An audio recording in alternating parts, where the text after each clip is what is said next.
the RM part, and specifically in the context of humanities. So we'll take a quick look over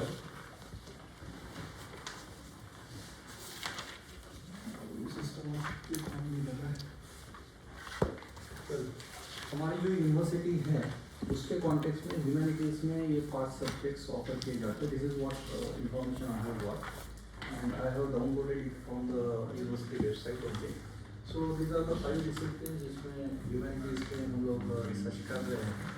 इसमें economics है, political science है, history है, sociology है, public administration है. और इसके अलावा बाकी भी कुछ सब्जेक्ट्स है जैसे एजुकेशन, इंटर डिसिप्लिनरी के सब्जेक्ट्स है, योगा और बाकी ज्योतिष शास्त्र वगैरह, ये सब सब्जेक्ट्स तो है ही. पर मुझे स्पेसिफिकली कहा गया है कि ह्यूमैनिटीज़ के कॉन्टेक्स्ट में मैं थोड़ी बात करूँ रिसर्च मेथोडोलॉजी को लेकर. ये फ्लो रहेगा पहले 1 घंटे के लिए जिसमें हम लोग इन कुछ सवालों के जवाब ढूंढने की कोशिश करेंगे. रिसर्च मेथोडोलॉजी में आने के दूसरा प्राइमरी सेकेंडरी सोर्सेज क्या होते हैं, उसके बाद types of research in humanities, उसके बाद रिसर्च मेथोडोलॉजी और स्पेसिफिकली ह्यूमैनिटीज़ सब्जेक्ट्स में रिसर्च मेथोडोलॉजी हम लोग क्या फॉलो करते हैं वो स्पेसिफिक सेंस में कुछ डिस्कशंस करेंगे. मैं 7 से 8 प्रकार के रिसर्च डिज़ाइंस और रिसर्च मेथड जो ह्यूमैनिटीज़ में कॉमनली फॉलो की जाती है उसके ऊपर बात करूँगा. So just to start our discussion, you know basically what basically research methodology is. पर एकदम से पहली स्लाइड पे मैं डायरेक्टली मेथड्स पे नहीं आ सकता हूँ. I have incorporated just one slide regarding what is research methodology. As you all know, research methodology is basically addressing the issue of how do you conduct your research.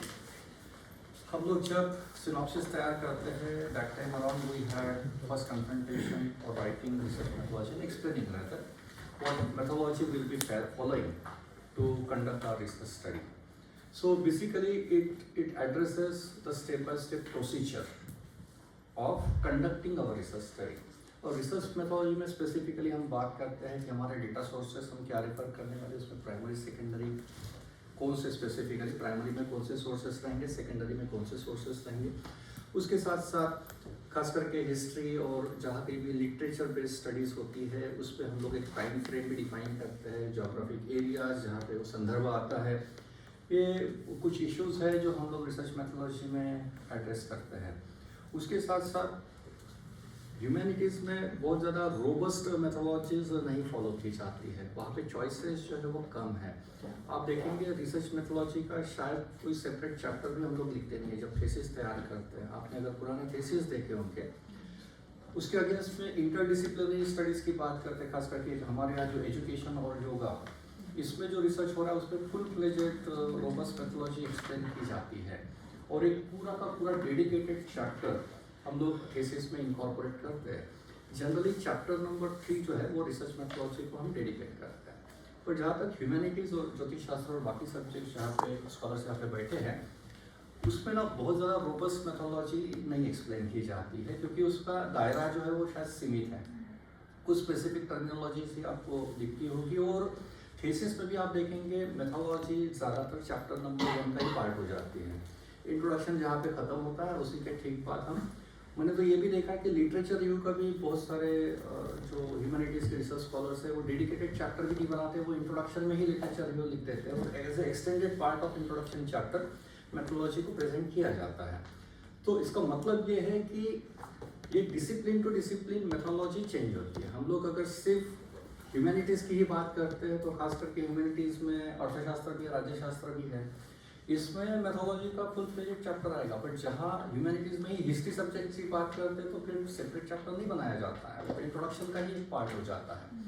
तो basically humanities में बहुत ज़्यादा तगड़ी जिसको robust कहते हैं हम लोग वो मेथोडोलॉजीज फॉलो ना करते हुए तो स्पेसिफिक एस्पेक्ट्स ही है जो हम लोग डील करते हैं. और रादर यहाँ पे फोकस ज़्यादा होता है नरेशन पे, नरेटिव्स हम लोग ज़्यादा करते हैं. खास करके 5 से 6 चैप्टर्स तो सिर्फ नरेशन के होते हैं ह्यूमैनिटीज़ के थीसिस में. पर इंटरडिसिप्लिनरी में पूरा का पूरा डेडिकेटेड चैप्टर लिटरेचर रिव्यू को भी जाता है और आपके आरएम को भी एक डेडिकेटेड चैप्टर चाहता है. तो ये एक बेसिक डिफरेंस मुझे दिखता है ह्यूमैनिटीज़ और इंटरडिसिप्लिनरी के सब्जेक्ट्स में जब रिसर्च मेथोडोलॉजी के साथ हम डील करते हैं. जैसे मैं एक्सप्लेन कर रहा था, you may go through this particular definition. This is being rendered by Kothari. You must be well versed of Kothari's book. Everyone has been following it right from preparation of our PET exam and all. So this is the definition which is being put up by Kothari sir. It's a way to systematically solve a research problem. We come up with a research problem first. Research problem is nothing but a topic that we are dealing with. उस topic, उस particular problem को deal करने के लिए हम क्या systematic procedure follow करने वाले हैं, वो एक्सप्लेन करने के लिए हम जो कुछ मेथड्स और टेक्निक्स का उल्लेख करते हैं, तो उसी को जनरली हम लोग रिसर्च मेथोडोलॉजी कहते हैं। और ये माना जाता है कि आपके प्रोजेक्ट की quality to a larger extent determine होती है आपकी रिसर्च मेथोडोलॉजी आपने क्या फॉलो की है उसके ऊपर। यानी आपके रिसर्च मेथोडोलॉजी में जो भी चॉइसेस है उसमें भी कुछ एंट्री लेवल के चॉइसेस हैं और कुछ एडवांस लेवल के। इसका मतलब साफ है कि अगर आप कंटेम्पररी यानी आज की डेट की मेथोडोलॉजी तो सदियों से 200 साल से मेथोडोलॉजी एग्जिस्ट में है, पर रिसर्च मेथोडोलॉजी ये subject over the period evolve भी हो रहा है, कुछ नई मेथड्स इंट्रोड्यूस हो रही है। खास करके ह्यूमैनिटीज़ की अगर हम बात करते हैं, क्वालिटेटिव क्वांटिटेटिव ये कॉन्टेक्स्ट तो है जिसके ऊपर मैं आ रहा हूँ 1-2 मिनट में, पर आज आप देखेंगे क्वालिटेटिव रिसर्च जो अभी तक पिछले 10-15 साल से पहले जो पीएचडीज होते थे वो, और अभी जो क्वालिटेटिव अप्रोच यूज़ करके जो पीएचडीज हो रही है ह्यूमैनिटीज़ में, वो क्वालिटी में बहुत ज़्यादा डिफरेंस आ गया है। उसका एक बड़ा कारण ये है कि क्वालिटेटिव रिसर्च को डील करने के लिए कुछ नई मेथड्स और टेक्नोलॉजीज इवॉल्व हुई है। और अभी तक हम लोग जो इंटरडिसिप्लिनरी या सोशल साइंसेस, कॉमर्स, मैनेजमेंट ये जो सब्जेक्ट्स है, इस पे जो पीएचडीज हो रही थी इसके लिए बहुत अच्छे सॉफ्टवेयर्स हैं। SPSS तो कब से लोग यूज़ कर रहे हैं, उसके साथ साथ आज की डेट में Xamo है, R का पैकेज है, Python, so many softwares, data is there, इतने सारे डेडिकेटेड सॉफ्टवेयर्स अभी तक क्वांटिटेटिव डेटा को डील करने के लिए थे, इसलिए उनके प्रोजेक्ट ज़्यादा बेहतर लगते थे। पर आज की डेट में क्वालिटेटिव रिसर्च का जो डेटा आता है, खास करके इंटरव्यू की ट्रांसक्रिप्ट जो होती है, ट्रांसक्रिप्ट का मतलब है इंटरव्यू जब हम लेते हैं तो उसका ऑडियो वीडियो रिकॉर्डिंग की आज सुविधा है जो शायद 20 साल पहले इतने आसानी से अवेलेबल नहीं थी। इंटरव्यूज को लिखाया जाता था रिकॉर्डिंग की सुविधा ना होने की वजह से, और उसमें से बहुत सारे पॉइंटर्स जो है वो मिस हो जाते थे। आपका जो ट्रांसक्रिप्ट का डेटा आता है, वो ऑडियो इंटरव्यूज हो या फिर ऑडियो विजुअल हो, ये इंटरव्यूज को आज डील करने के लिए कुछ अच्छे बेहतरीन सॉफ्टवेयर्स क्वालिटेटिव एनालिसिस में अवेलेबल है, और ये रिसेंट डेवलपमेंट्स है। मैं बात ये कर रहा हूँ कि ह्यूमैनिटीज़ में भले ही चॉइसेस रिसर्च मेथोडोलॉजी में कम हो, पर उसको डील करने के लिए टेक्निक्स आज की डेट में बेटर अवेलेबल हैं। और इसीलिए आज हम अगर कंटेम्पररी अप्रोचेस के साथ जाते हैं, इसमें फिर से ये चीज़ें नहीं है, क्योंकि खास करके कोविड ये बेंचमार्क माना जाएगा कि जब कभी भी रिसर्च की चर्चा होगी, कोविड से पहले का रिसर्च और कोविड के बाद का रिसर्च। क्योंकि कोविड की वजह से सब लोग जब घर में बैठे थे, तो जो सीरियस अकेडमिशियंस थे वो आने वाले बेहतर कल के लिए तैयारी कर रहे थे बैकएंड में, उनमें से मैं एक था। हम लोग देख रहे थे कि कोविड के बाद दुनिया क्या हो जाएगी, और कोविड में दुनिया सभी रिसर्चर्स को ऑनलाइन चीज़ों की आदत लगा दी। ये जो वर्कशॉप्स है, आज देखेंगे फिजिकल वर्कशॉप की तादाद जो है वो बहुत कम हो गई है। आज की डेट में ज़्यादातर वर्कशॉप्स ऑनलाइन फॉर्म में हो रहे हैं, उसके एडवांटेजेस भी हैं। दुनिया के बेस्ट जो रिसोर्स पर्सन्स है उसको आप अपने घर में बैठ के सुन पा रहे हो। ये कोविड की देन है, जो इससे पहले पॉसिबल नहीं था 2020 से पहले। और यही एक पीरियड था 2020-21 कि जिसमें जो सॉफ्टवेयर्स लोगों को मालूम नहीं थे क्वालिटेटिव रिसर्च को डील करने के लिए। खास करके मैं उल्लेख करना चाहूँगा NVivo, ये एक सॉफ्टवेयर है, एक एटलस नाम से सॉफ्टवेयर है, और एक ऑरेंज तो फ्री ऑफ कॉस्ट है बॉस, जो आप यूट्यूब पे जाइए और ऑरेंज डाउनलोड कर लीजिए। और ऑरेंज के साथ क्वालिटेटिव एनालिसिस को कैसे डील करते हैं यूट्यूब पे वीडियोस अवेलेबल हैं। और मुझे लगता है ये थोड़ी तैयारी की ज़रूरत है। हम ह्यूमैनिटीज़ को बिलोंग करते हैं, ऐसे नहीं कि हमारे पास चॉइसेस कम है। आज के डेट पे जैसे मैं बोल रहा हूँ, ऑथोरिटी के साथ क्वालिटेटिव रिसर्च में आज बेहतरीन ऑप्शंस अवेलेबल है। डेटा को प्रोजेक्शन और प्रोसेस करने के लिए आज की डेट में चॉइसेस ज़्यादा है। आप लोगों की जिम्मेदारी ये बन जाती है, मेरे ख्याल से you will B the first generation इस पर्टिकुलर यूनिवर्सिटी की हो या और कहीं की ह्यूमैनिटीज़ में जो भी रिसर्च कर रहा है, you are suppose to be the first generation. आप कितनी तैयारी करते हैं सो दैट सेकंड जनरेशन आपको फॉलो करे, ये रिस्पॉन्सिबिलिटी आपकी जनरेशन पे है। ये चीज़ें नहीं है, पहले आपको करनी होगी, तकलीफें आएगी क्योंकि ये सॉफ्टवेयर थोड़े से टेक्निकल से हैं। मैं ये कहने की कोशिश कर रहा हूँ, मैं लास्ट टाइम भी मैंने ये प्रीच किया था आप लोगों को कि try to be part of research community, network में आ जाओ। ये चीज़ें पहले पता कैसे चलेगी आपको अगर ऑरेंज का वर्कशॉप भी करना, आपको पता कैसे चलेगा कि ऑरेंज का वर्कशॉप कहाँ हो रहा है, कब हो रहा है। अभी ये पता तो चल गया कि ऑरेंज नाम का कोई सॉफ्टवेयर है, जो हम लोगों को शायद 10 मिनट पहले नहीं पता था। ये आज चीज़ पता चल गई, आपकी जिम्मेदारी बन जाती है कि इसको फॉलो करें। जब तक वर्कशॉप नहीं हो रहा है यूट्यूब है हमारे पास, you may follow those particular video. इतना ज़्यादा डिफिकल्ट भी नहीं है। प्रोसेसिंग का पार्ट तो RNG कर रहा है, उसका इंटरफेस जो हम लोग हमेशा देखते हैं सॉफ्टवेयर का, इनपुट आउटपुट वाला इंटरफेस ना होते हुए थोड़ा सा कैनवा वगैरह आपने अगर यूज़ किया होगा तो उस प्रकार का उसका इंटरफेस है, पर काम का सॉफ्टवेयर है। एनवीवो मैंने जैसे बताया, एनवीवो के तो मेरे ख्याल से हर हफ्ते में वर्कशॉप्स हो रही, इतना विगरसली इसका प्रमोशन हो रहा है। मेरे जैसे रिसोर्स पर्सन जो है, हम लोग बहुत हेवीली इन सब और एग्रेसिवली इन सब चीज़ों को प्रमोट कर रहे हैं और इसको रिस्पॉन्स भी आ रहा है। आप देखेंगे कोविड के बाद में अगर आप पब्लिकेशंस, खास करके स्कोपस के पब्लिकेशन का कॉन्फ़िगरेशन चेक करते हो, ये हर 100 पेपर जब स्कोपस में पब्लिश होते हैं तो 70 पेपर जो है वो इम्पेरिकल होते हैं और 30% जो है वो रिव्यू के होते हैं। और उसमें भी जो क्वालिटेटिव रिसर्च है उसकी तादाद मुझे बढ़ती हुई दिख रही, क्योंकि अवेयरनेस आ रहा है। खास करके हम लोग थोड़ा सा अभी भी रिसर्च में, हम लोग यानी मैं यूनिवर्सिटी की बात नहीं कर रहा हूँ, मैं हमारे पूरे रीजन की बात कर रहा हूँ, खास करके विदर्भ और सेंट्रल इंडिया, हम लोग रिसर्च के सेंस में अभी भी 20 साल पीछे चल रहे हैं। और मुझे लगता है ये हमारी न्यू जनरेशन की responsibility, because we are technosavvy, but that way blessed enough. मैं आपसे एक जनरेशन ऊपर का हूँ। मैंने 2004 में PhD का रजिस्ट्रेशन किया था, अवार्ड होते होते 2010-2011 आ गया था, और उस वक्त इस प्रकार का एक भी workshop I couldn't attend, because such workshops were never happening. We were deprived of many things. So you people, that way I consider you people are blessed, because you are techno savvy, you have got ample resources, आपके पास access भी university में। उसी दिन मेरी काफी साहब से भी बात हुई थी, he is studying very hard to equip you people with the contemporary databases and all. He is really taking some efforts, and I had an interaction with him other day. So you people, that way you are blessed enough. You need to upgrade yourself. That's the only thing. You need to take initiative. You just don't wait for कि कोई आएगा और मुझे समझाएगा। इस प्रकार के जो workshops होते हैं ना, मैं एक घंटे में आपको झंडोड़ के जा सकता हूँ। समझ में आ रहा है? मैंने जो 20 साल में सीखा है, मैं एक घंटे में पूरा का पूरा तो नहीं पढ़ा सकता हूँ, पर मैं एक सोच तो देके जा सकता हूँ कि what are the ways you could work on. So this is one of the things कि contemporary softwares to process qualitative data. This is the thing. अभी इसके पीछे पढ़ना है। What are softwares? Google पे चेक करिए, what are the softwares to process qualitative data, specifically the transcripts. Then any media, may it be audio, visuals, or these days even social medias, उसमें भी बहुत अच्छी पोस्ट आ रही है आपकी humanities की। तो वो पर्टिकुलर डेटा डाउनलोड करके उसको प्रोसेसिंग, एक एनकैप्चर नाम से भी सॉफ्टवेयर आता है, which captures the entire whole set of data from social media, WhatsApp हो, ट्विटर हो, इंस्टाग्राम हो और फेसबुक हो।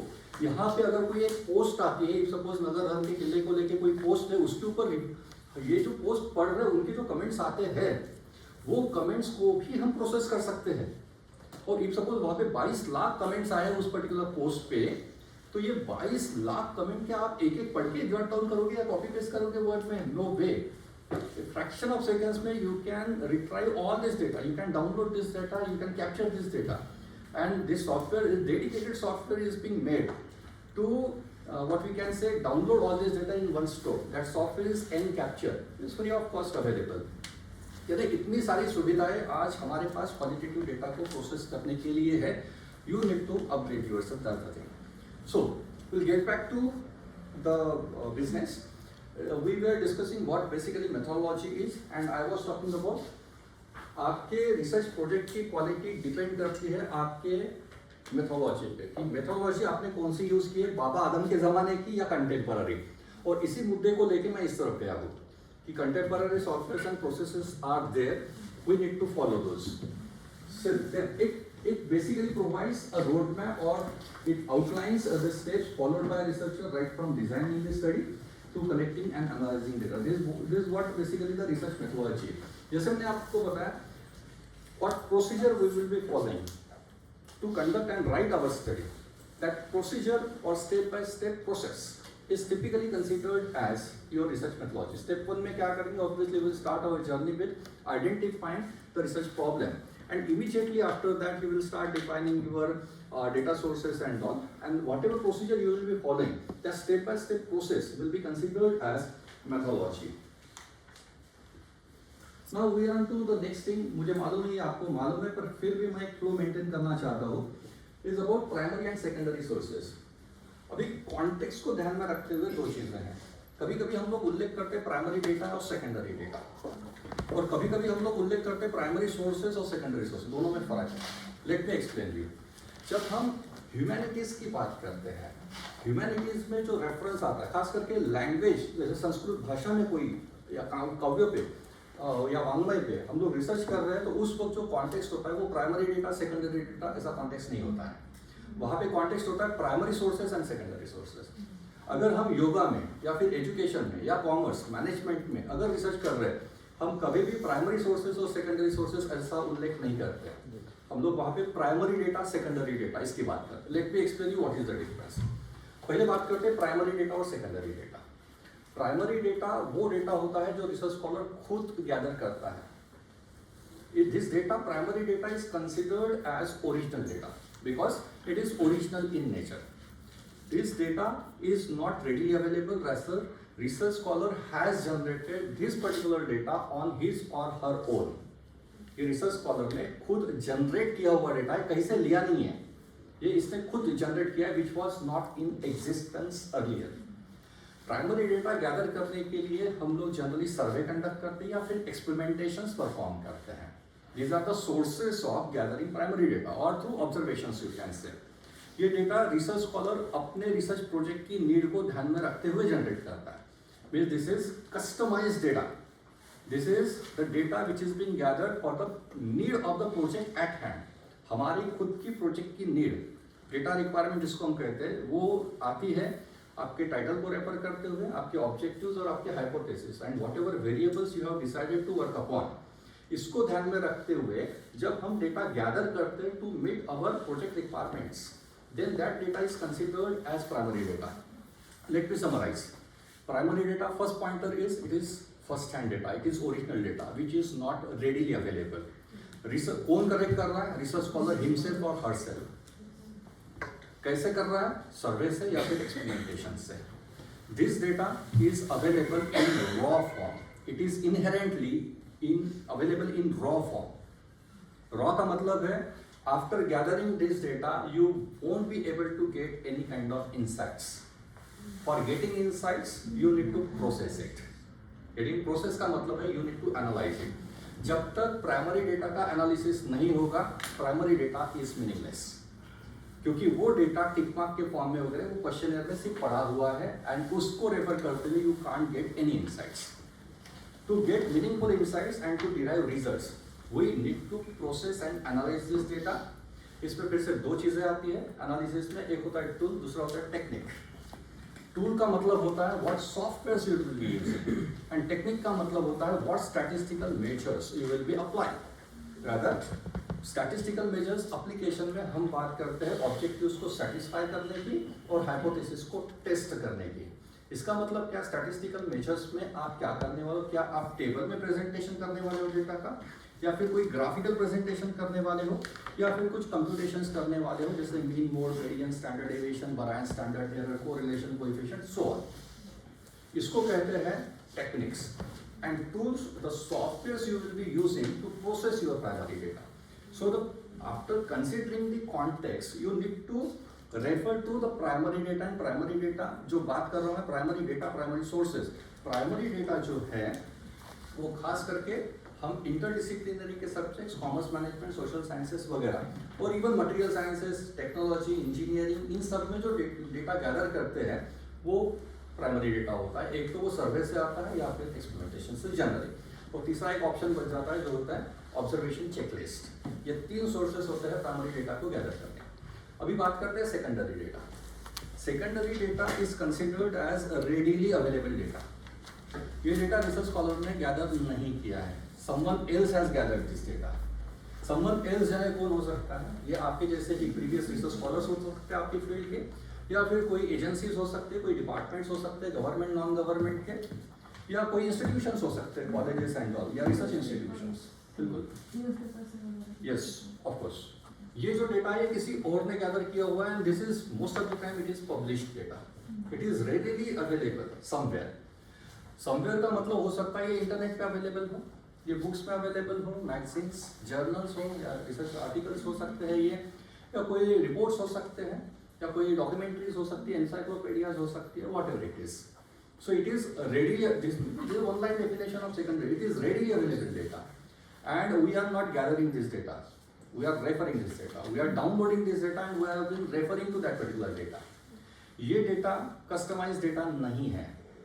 आप जब एक रिसर्च पेपर डाउनलोड करते हो, खास करके ये डेटा आएगा कहाँ से, what methods you will be following, you will be conducting literature review to gather this data.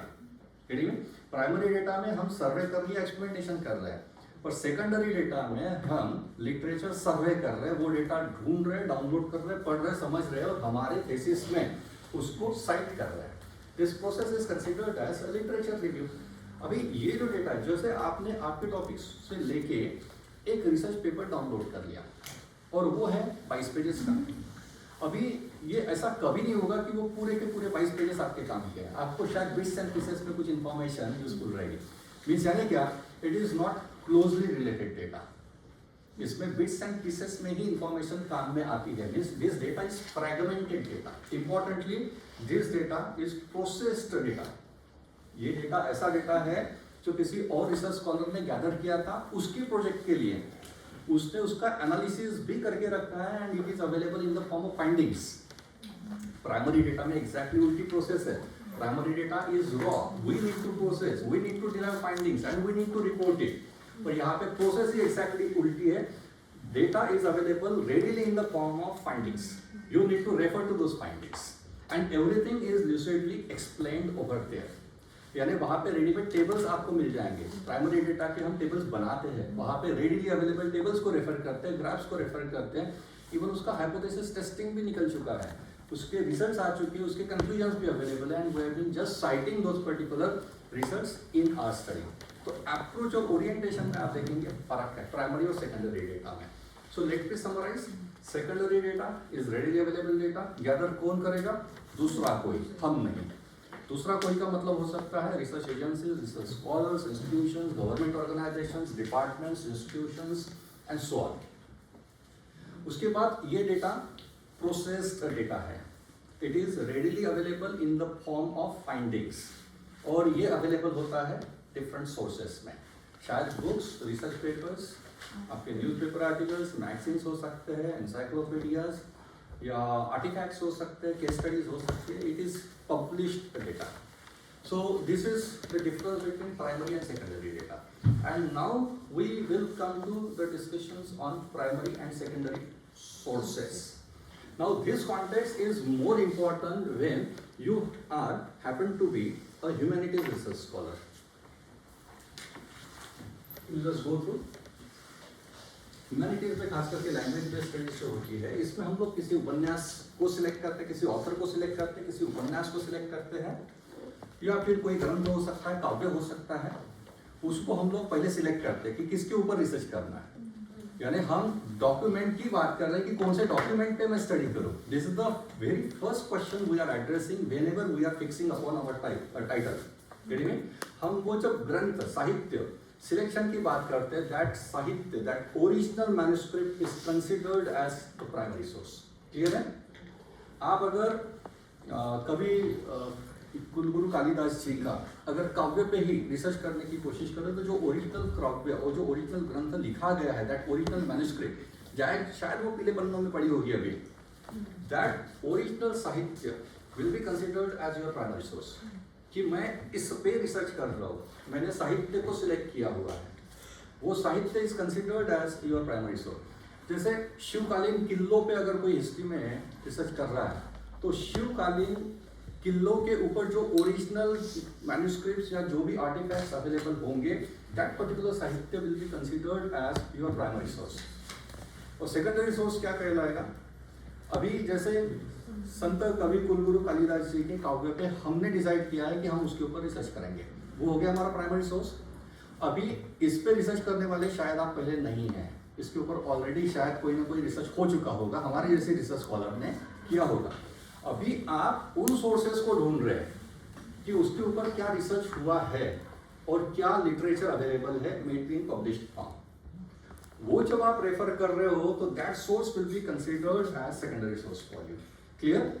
यानी primary source is the original document और ओरिजिनल मैन्युस्क्रिप्ट और आर्टिफैक्ट वो होगा हमारा प्राइमरी सोर्स, और उसके ऊपर जो ऑलरेडी रिसर्च हुआ है, जो भी इंफॉर्मेशन डॉक्यूमेंट के फॉर्म में अवेलेबल है, वो शायद आर्काइव्स हो सकते हैं कि जहाँ पे कोई ना कोई आर्टिफैक्ट्स मेंटेन किए होंगे, रिकॉर्ड्स मेंटेन किए होंगे, and you have been retrieving those particular records.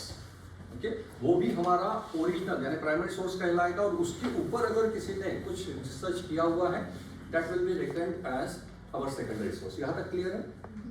चलिए आगे बढ़ते हैं।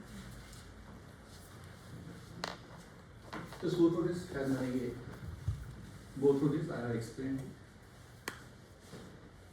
Original material. This is the keyword.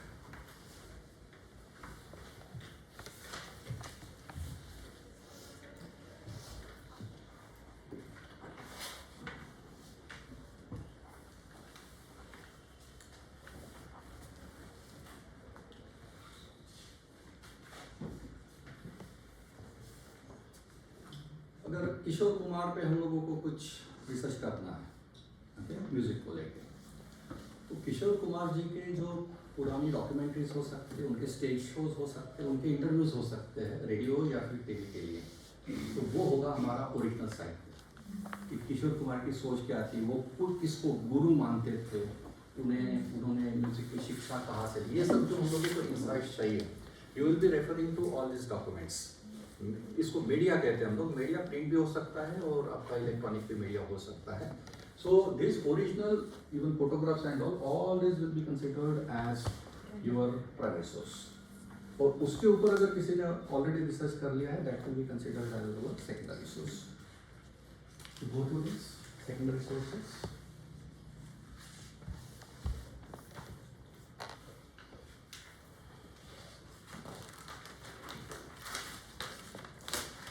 Research papers, कुछ स्कॉलरली राइटिंग्स वगैरह वगैरह। Well, now we are on to the next discussion, that is types of research. वैसे ये topic बहुत बड़ा है, मैं बहुत ज़्यादा थ्योरी में जाने में बिलीव नहीं करता हूँ। You should have some concrete takeaways, इसके ऊपर मेरा ज़्यादा फोकस होता है।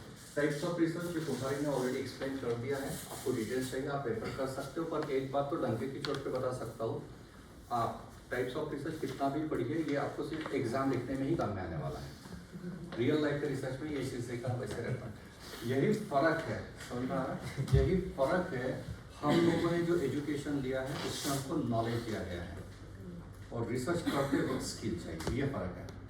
यानी आपको ये मालूम है शायद कि रिसर्च की डेफिनेशन क्या है, तो रिसर्च करते वो चीज़ कभी भी काम में नहीं आती, वो सिर्फ एग्जाम क्रैक करने के लिए ही काम में आती है। हम लोगों को रिसर्च पेपर यानी क्या ये बताया गया है, पर रिसर्च पेपर लिखते कैसे है ये नहीं बताया गया है। ये फर्क है ओरिएंटेशन में। यानी क्या, मैं ये बोल रहा हूँ कि आपको अगर रिसर्च ठीक से समझना है तो आप बुक पढ़ के इस जिंदगी में तो कभी रिसर्च सीख नहीं सकते हो। बुक्स आपको सिर्फ एग्जाम लिखने में ही, यानी books will get you eligible.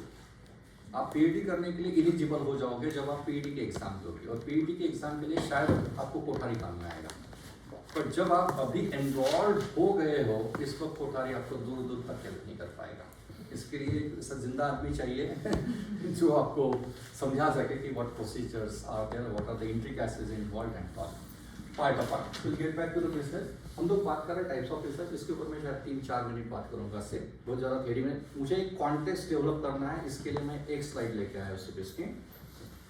देखिए टाइप्स ऑफ रिसर्च है, रंजीत कुमार की एक किताब है, उसमें से ये स्क्रीनशॉट लिया है मैंने। रंजीत कुमार की किताब है रिसर्च मेथोडोलॉजी इन सोशल साइंसेस नाम से, जो फ्री ऑफ कॉस्ट गूगल पे अवेलेबल है ई बुक के फॉर्म में। You can download it and you can share it amongst your group. और मैं तो रेफरेंस के साथ बता रहा हूँ, ये चार्ट रंजीत कुमार जी ने लिया हुआ है और अच्छी किताब है। समझने के लिए थोड़ा सा अंडरस्टैंडिंग चाहिए आपको, तो थ्योरी समझने के लिए ठीक ठाक सी किताब है, मैं भी पढ़ चुका हूँ बहुत बार। चलिए समझ लेते हैं। Types of research, Ranjit Kumar ji has configured it in 3 broad baskets. First is on the basis of application, second one is objective based, and third one is empirical. Let us understand.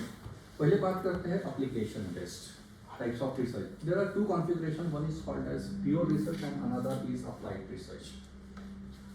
अभी हम लोग जो humanities में बात करें, खास करके history, geography या फिर संस्कृत के जो विषय होते हैं या ज्योतिष शास्त्र, यहाँ पे बहुत बार जो रिसर्च किया जाता है that research falls under the category of pure research.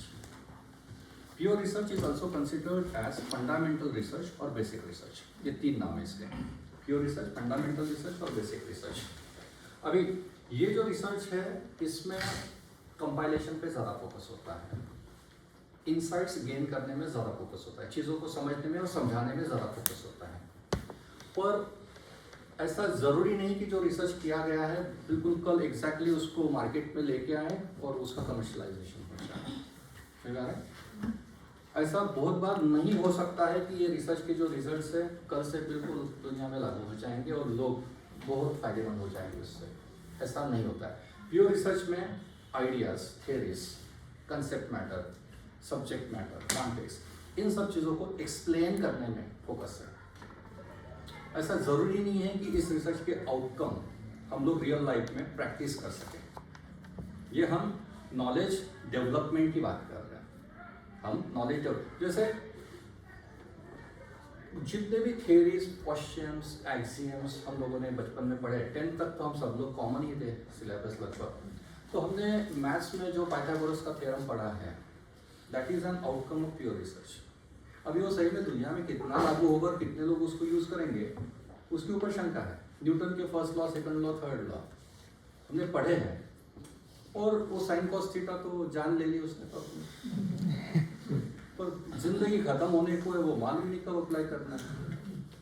ये चीज़ें हैं, होगी शायद काम की किसी के, पर ये जनरल मासेस के लिए शायद इसके एप्लीकेशंस होंगे या नहीं होंगे, इसके ऊपर एक डिबेट हमेशा ही होगा. पर ये है चीज़ें.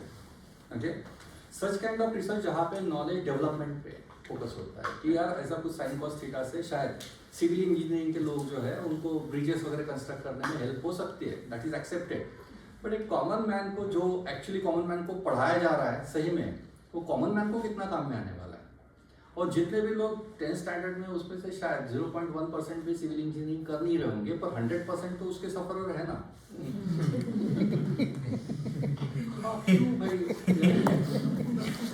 जो 12वीं के बाद सिलेक्ट करेगा उसको 2000 प्रोसेस, वो शायद एक्सेप्ट भी कर लेगा. पर ऐसी अनगिनत चीज़ें हम लोगों ने मालूम नहीं कितनी पढ़ी है और हम जो पढ़ रहे हैं वो सही में आज जो कर रहे हैं उसका कोई कनेक्शन ही नहीं जो पढ़े उससे. आज फिर से नए प्रोग्राम इंस्टॉल हो ही रहे हैं ना.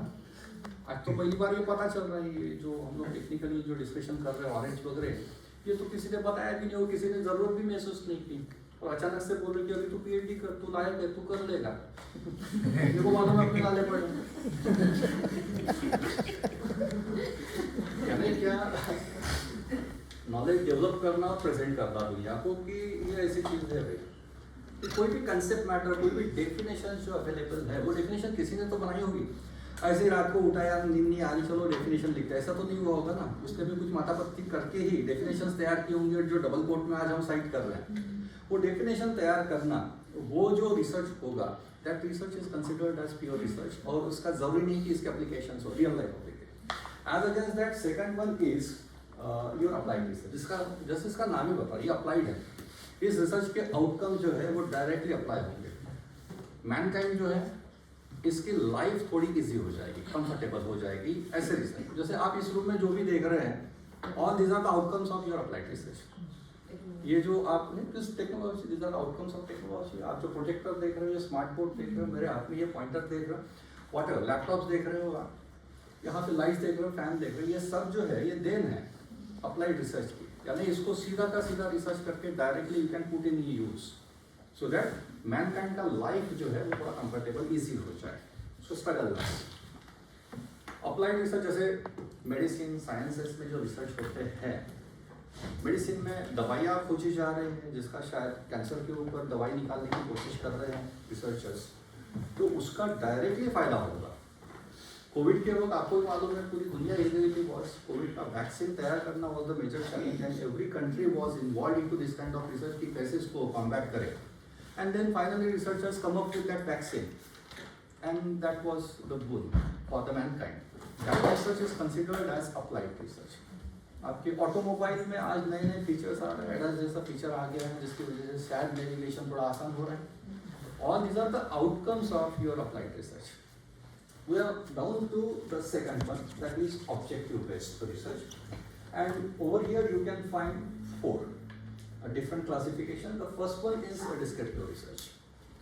Descriptive research ये खास करके social sciences, commerce, management और इंटरडिसिप्लिनरी के सब्जेक्ट्स, जिसमें लाइब्रेरी साइंस हो सकता है, फिजिकल एजुकेशन हो सकता है, जहाँ कहीं भी इन जनरल सर्वे कंडक्ट करके रिसर्च किया जाता है, ऐसे सभी डिसिप्लिन्स, वो होटल मैनेजमेंट भी शायद हो सकता है या आर्किटेक्चर भी हो सकता है, जहाँ कहीं भी सर्वे मेथड यूज करके प्रीडोमिनेटली बोल रहा हूँ मैं, हर 100 में से 90 प्रोजेक्ट अगर सर्वे बेस्ड मेथड से चल रहे हैं, ऐसे डिसिप्लिन्स में हम लोग डिस्क्रिप्टिव रिसर्च यूज करते हैं। Descriptive research believes in description. यहाँ पे वन लाइन डेफिनेशन बता रहा हूँ, descriptive research focuses on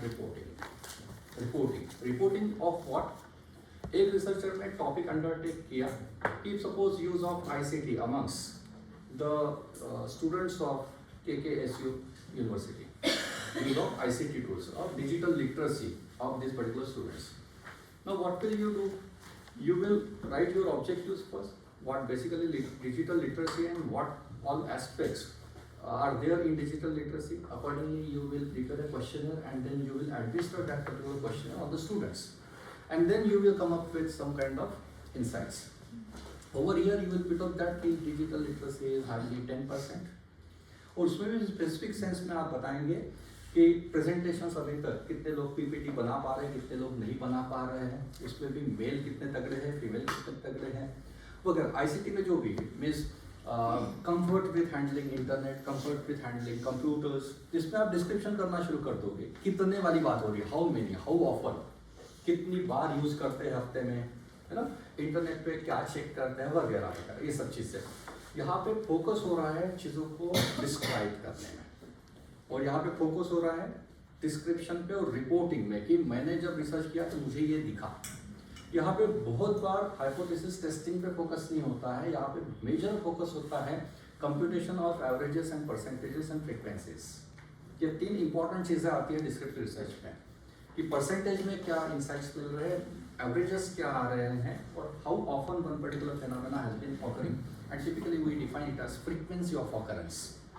And along with that, in terms of analysis, we believe more in presentation of data in tables, different types of charts, visual presentations.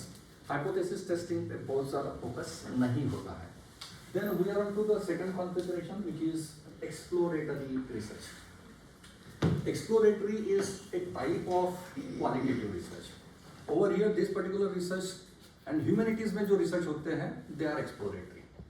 Over here numbers पे ज़्यादा focus नहीं है, the data is generated more in text form और you can say some kind of manuscripts and all, और यहाँ पे चीज़ों को एक्सप्लेन करने में ज़्यादा फोकस है, चीज़ों को एक्सप्लोर करने में ज़्यादा फोकस है। एक्सप्लोर का मतलब है एक पर्टिकुलर चीज़ के डिटेल में जाना और वो डिटेलिंग करना।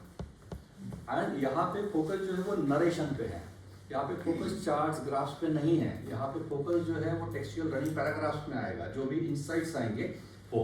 सो एक्सप्लोरेटरी में फिर से 7 से 8 डिजाइंस आते हैं, उसमें मैं फिलहाल नहीं जा रहा हूँ, पर ह्यूमैनिटीज में ज़्यादातर जो स्टडीज होती है वो एक्सप्लोरेटरी नेचर की होती है। That information you can make out from exploratory research. Then we talk about correlational research and explanatory research. Correlational research as the name indicates, मैंने लास्ट टाइम भी शायद ये बोला था कि हमारे प्रोजेक्ट का जो ओरिएंटेशन होता है, खास करके सर्वे बेस्ड प्रोजेक्ट्स और एक्सपेरिमेंटेशन बेस्ड जो प्रोजेक्ट्स होते हैं, उसमें at the outset we need to decide on the what is the orientation of our project. और जितने भी रिसर्च इंटरडिसिप्लिनरी और सोशल साइंसेस में होती है, इसका ओरिएंटेशन 2 में से कोई एक हो सकता है। वो हो सकता है एक तो आप कंपैरेटिव स्टडीज कर रहे हो, या फिर आप रिलेशनशिप बेस्ड स्टडीज कर रहे हो, यानी एक चीज़ का इम्पैक्ट दूसरी चीज़ पे। जैसे मैं बोल रहा हूँ कि एक पर्टिकुलर योगा अगर कोई एक पेशेंट परफॉर्म करता है तो क्या उसका स्ट्रेस रिलीव हो रहा है, यानी योगा का इम्पैक्ट स्ट्रेस रिलीविंग पे। यहाँ पे हम 2 चीज़ों को रिलेट करने की कोशिश कर रहे हैं, whether performing yoga for a particular period of time will it result in reduction of और रिड्यूसिंग द स्ट्रेस लेवल और anxiety you can say. So this kind of studies are typically considered as correlational studies, और correlational में दोनों चीज़ें आती हैं, सर्वे based projects भी आते हैं और एक्सपेरिमेंटेशंस भी आते हैं। उसके बाद है एक्सप्लेनेटरी। जब आप व्हाई इस सवाल का जवाब देने की कोशिश कर रहे हो, why one particular phenomena has been occurring, and आपके टाइटल में शायद रीजन ये शब्द दिखता है, reasons of low financial literacy among youth in Vidarbha.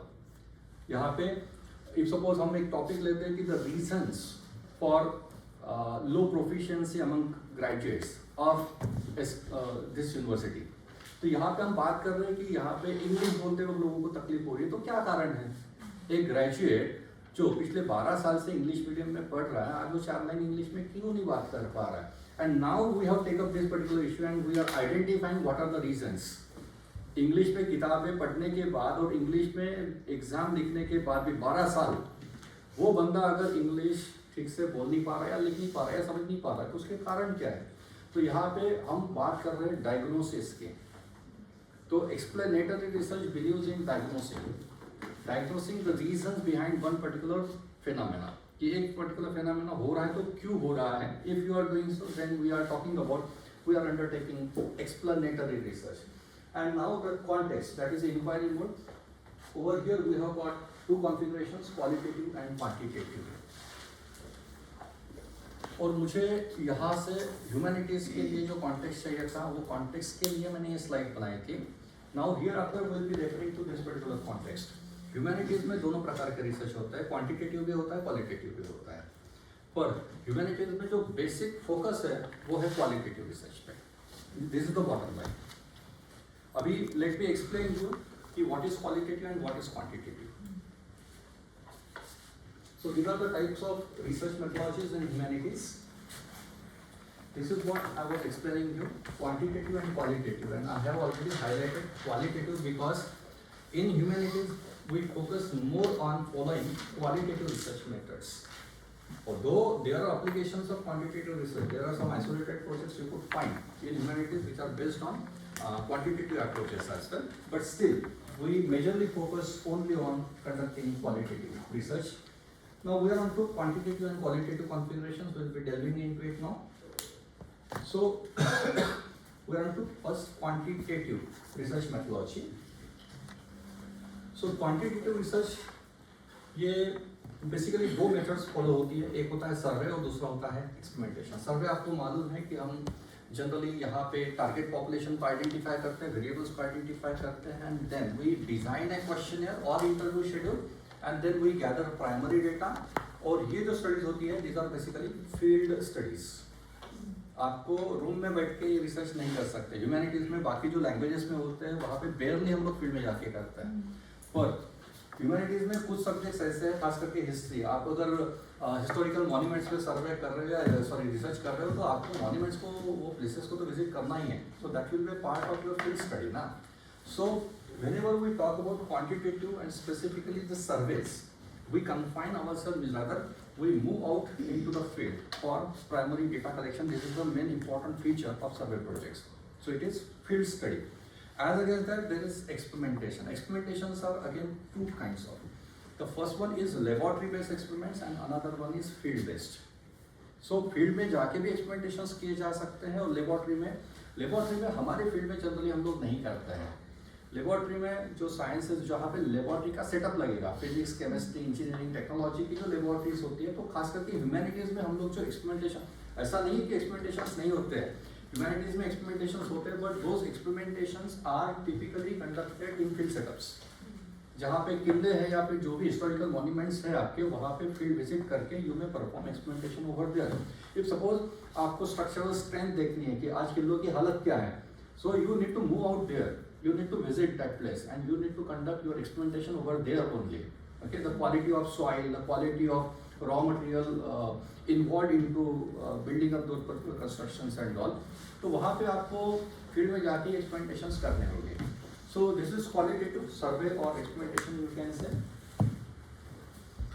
So you just take a quick glance over qualitative research. These are the highlights. The focus is more on quantifying attitudes, behaviors, opinions, variables, seeking patterns and generalizable facts.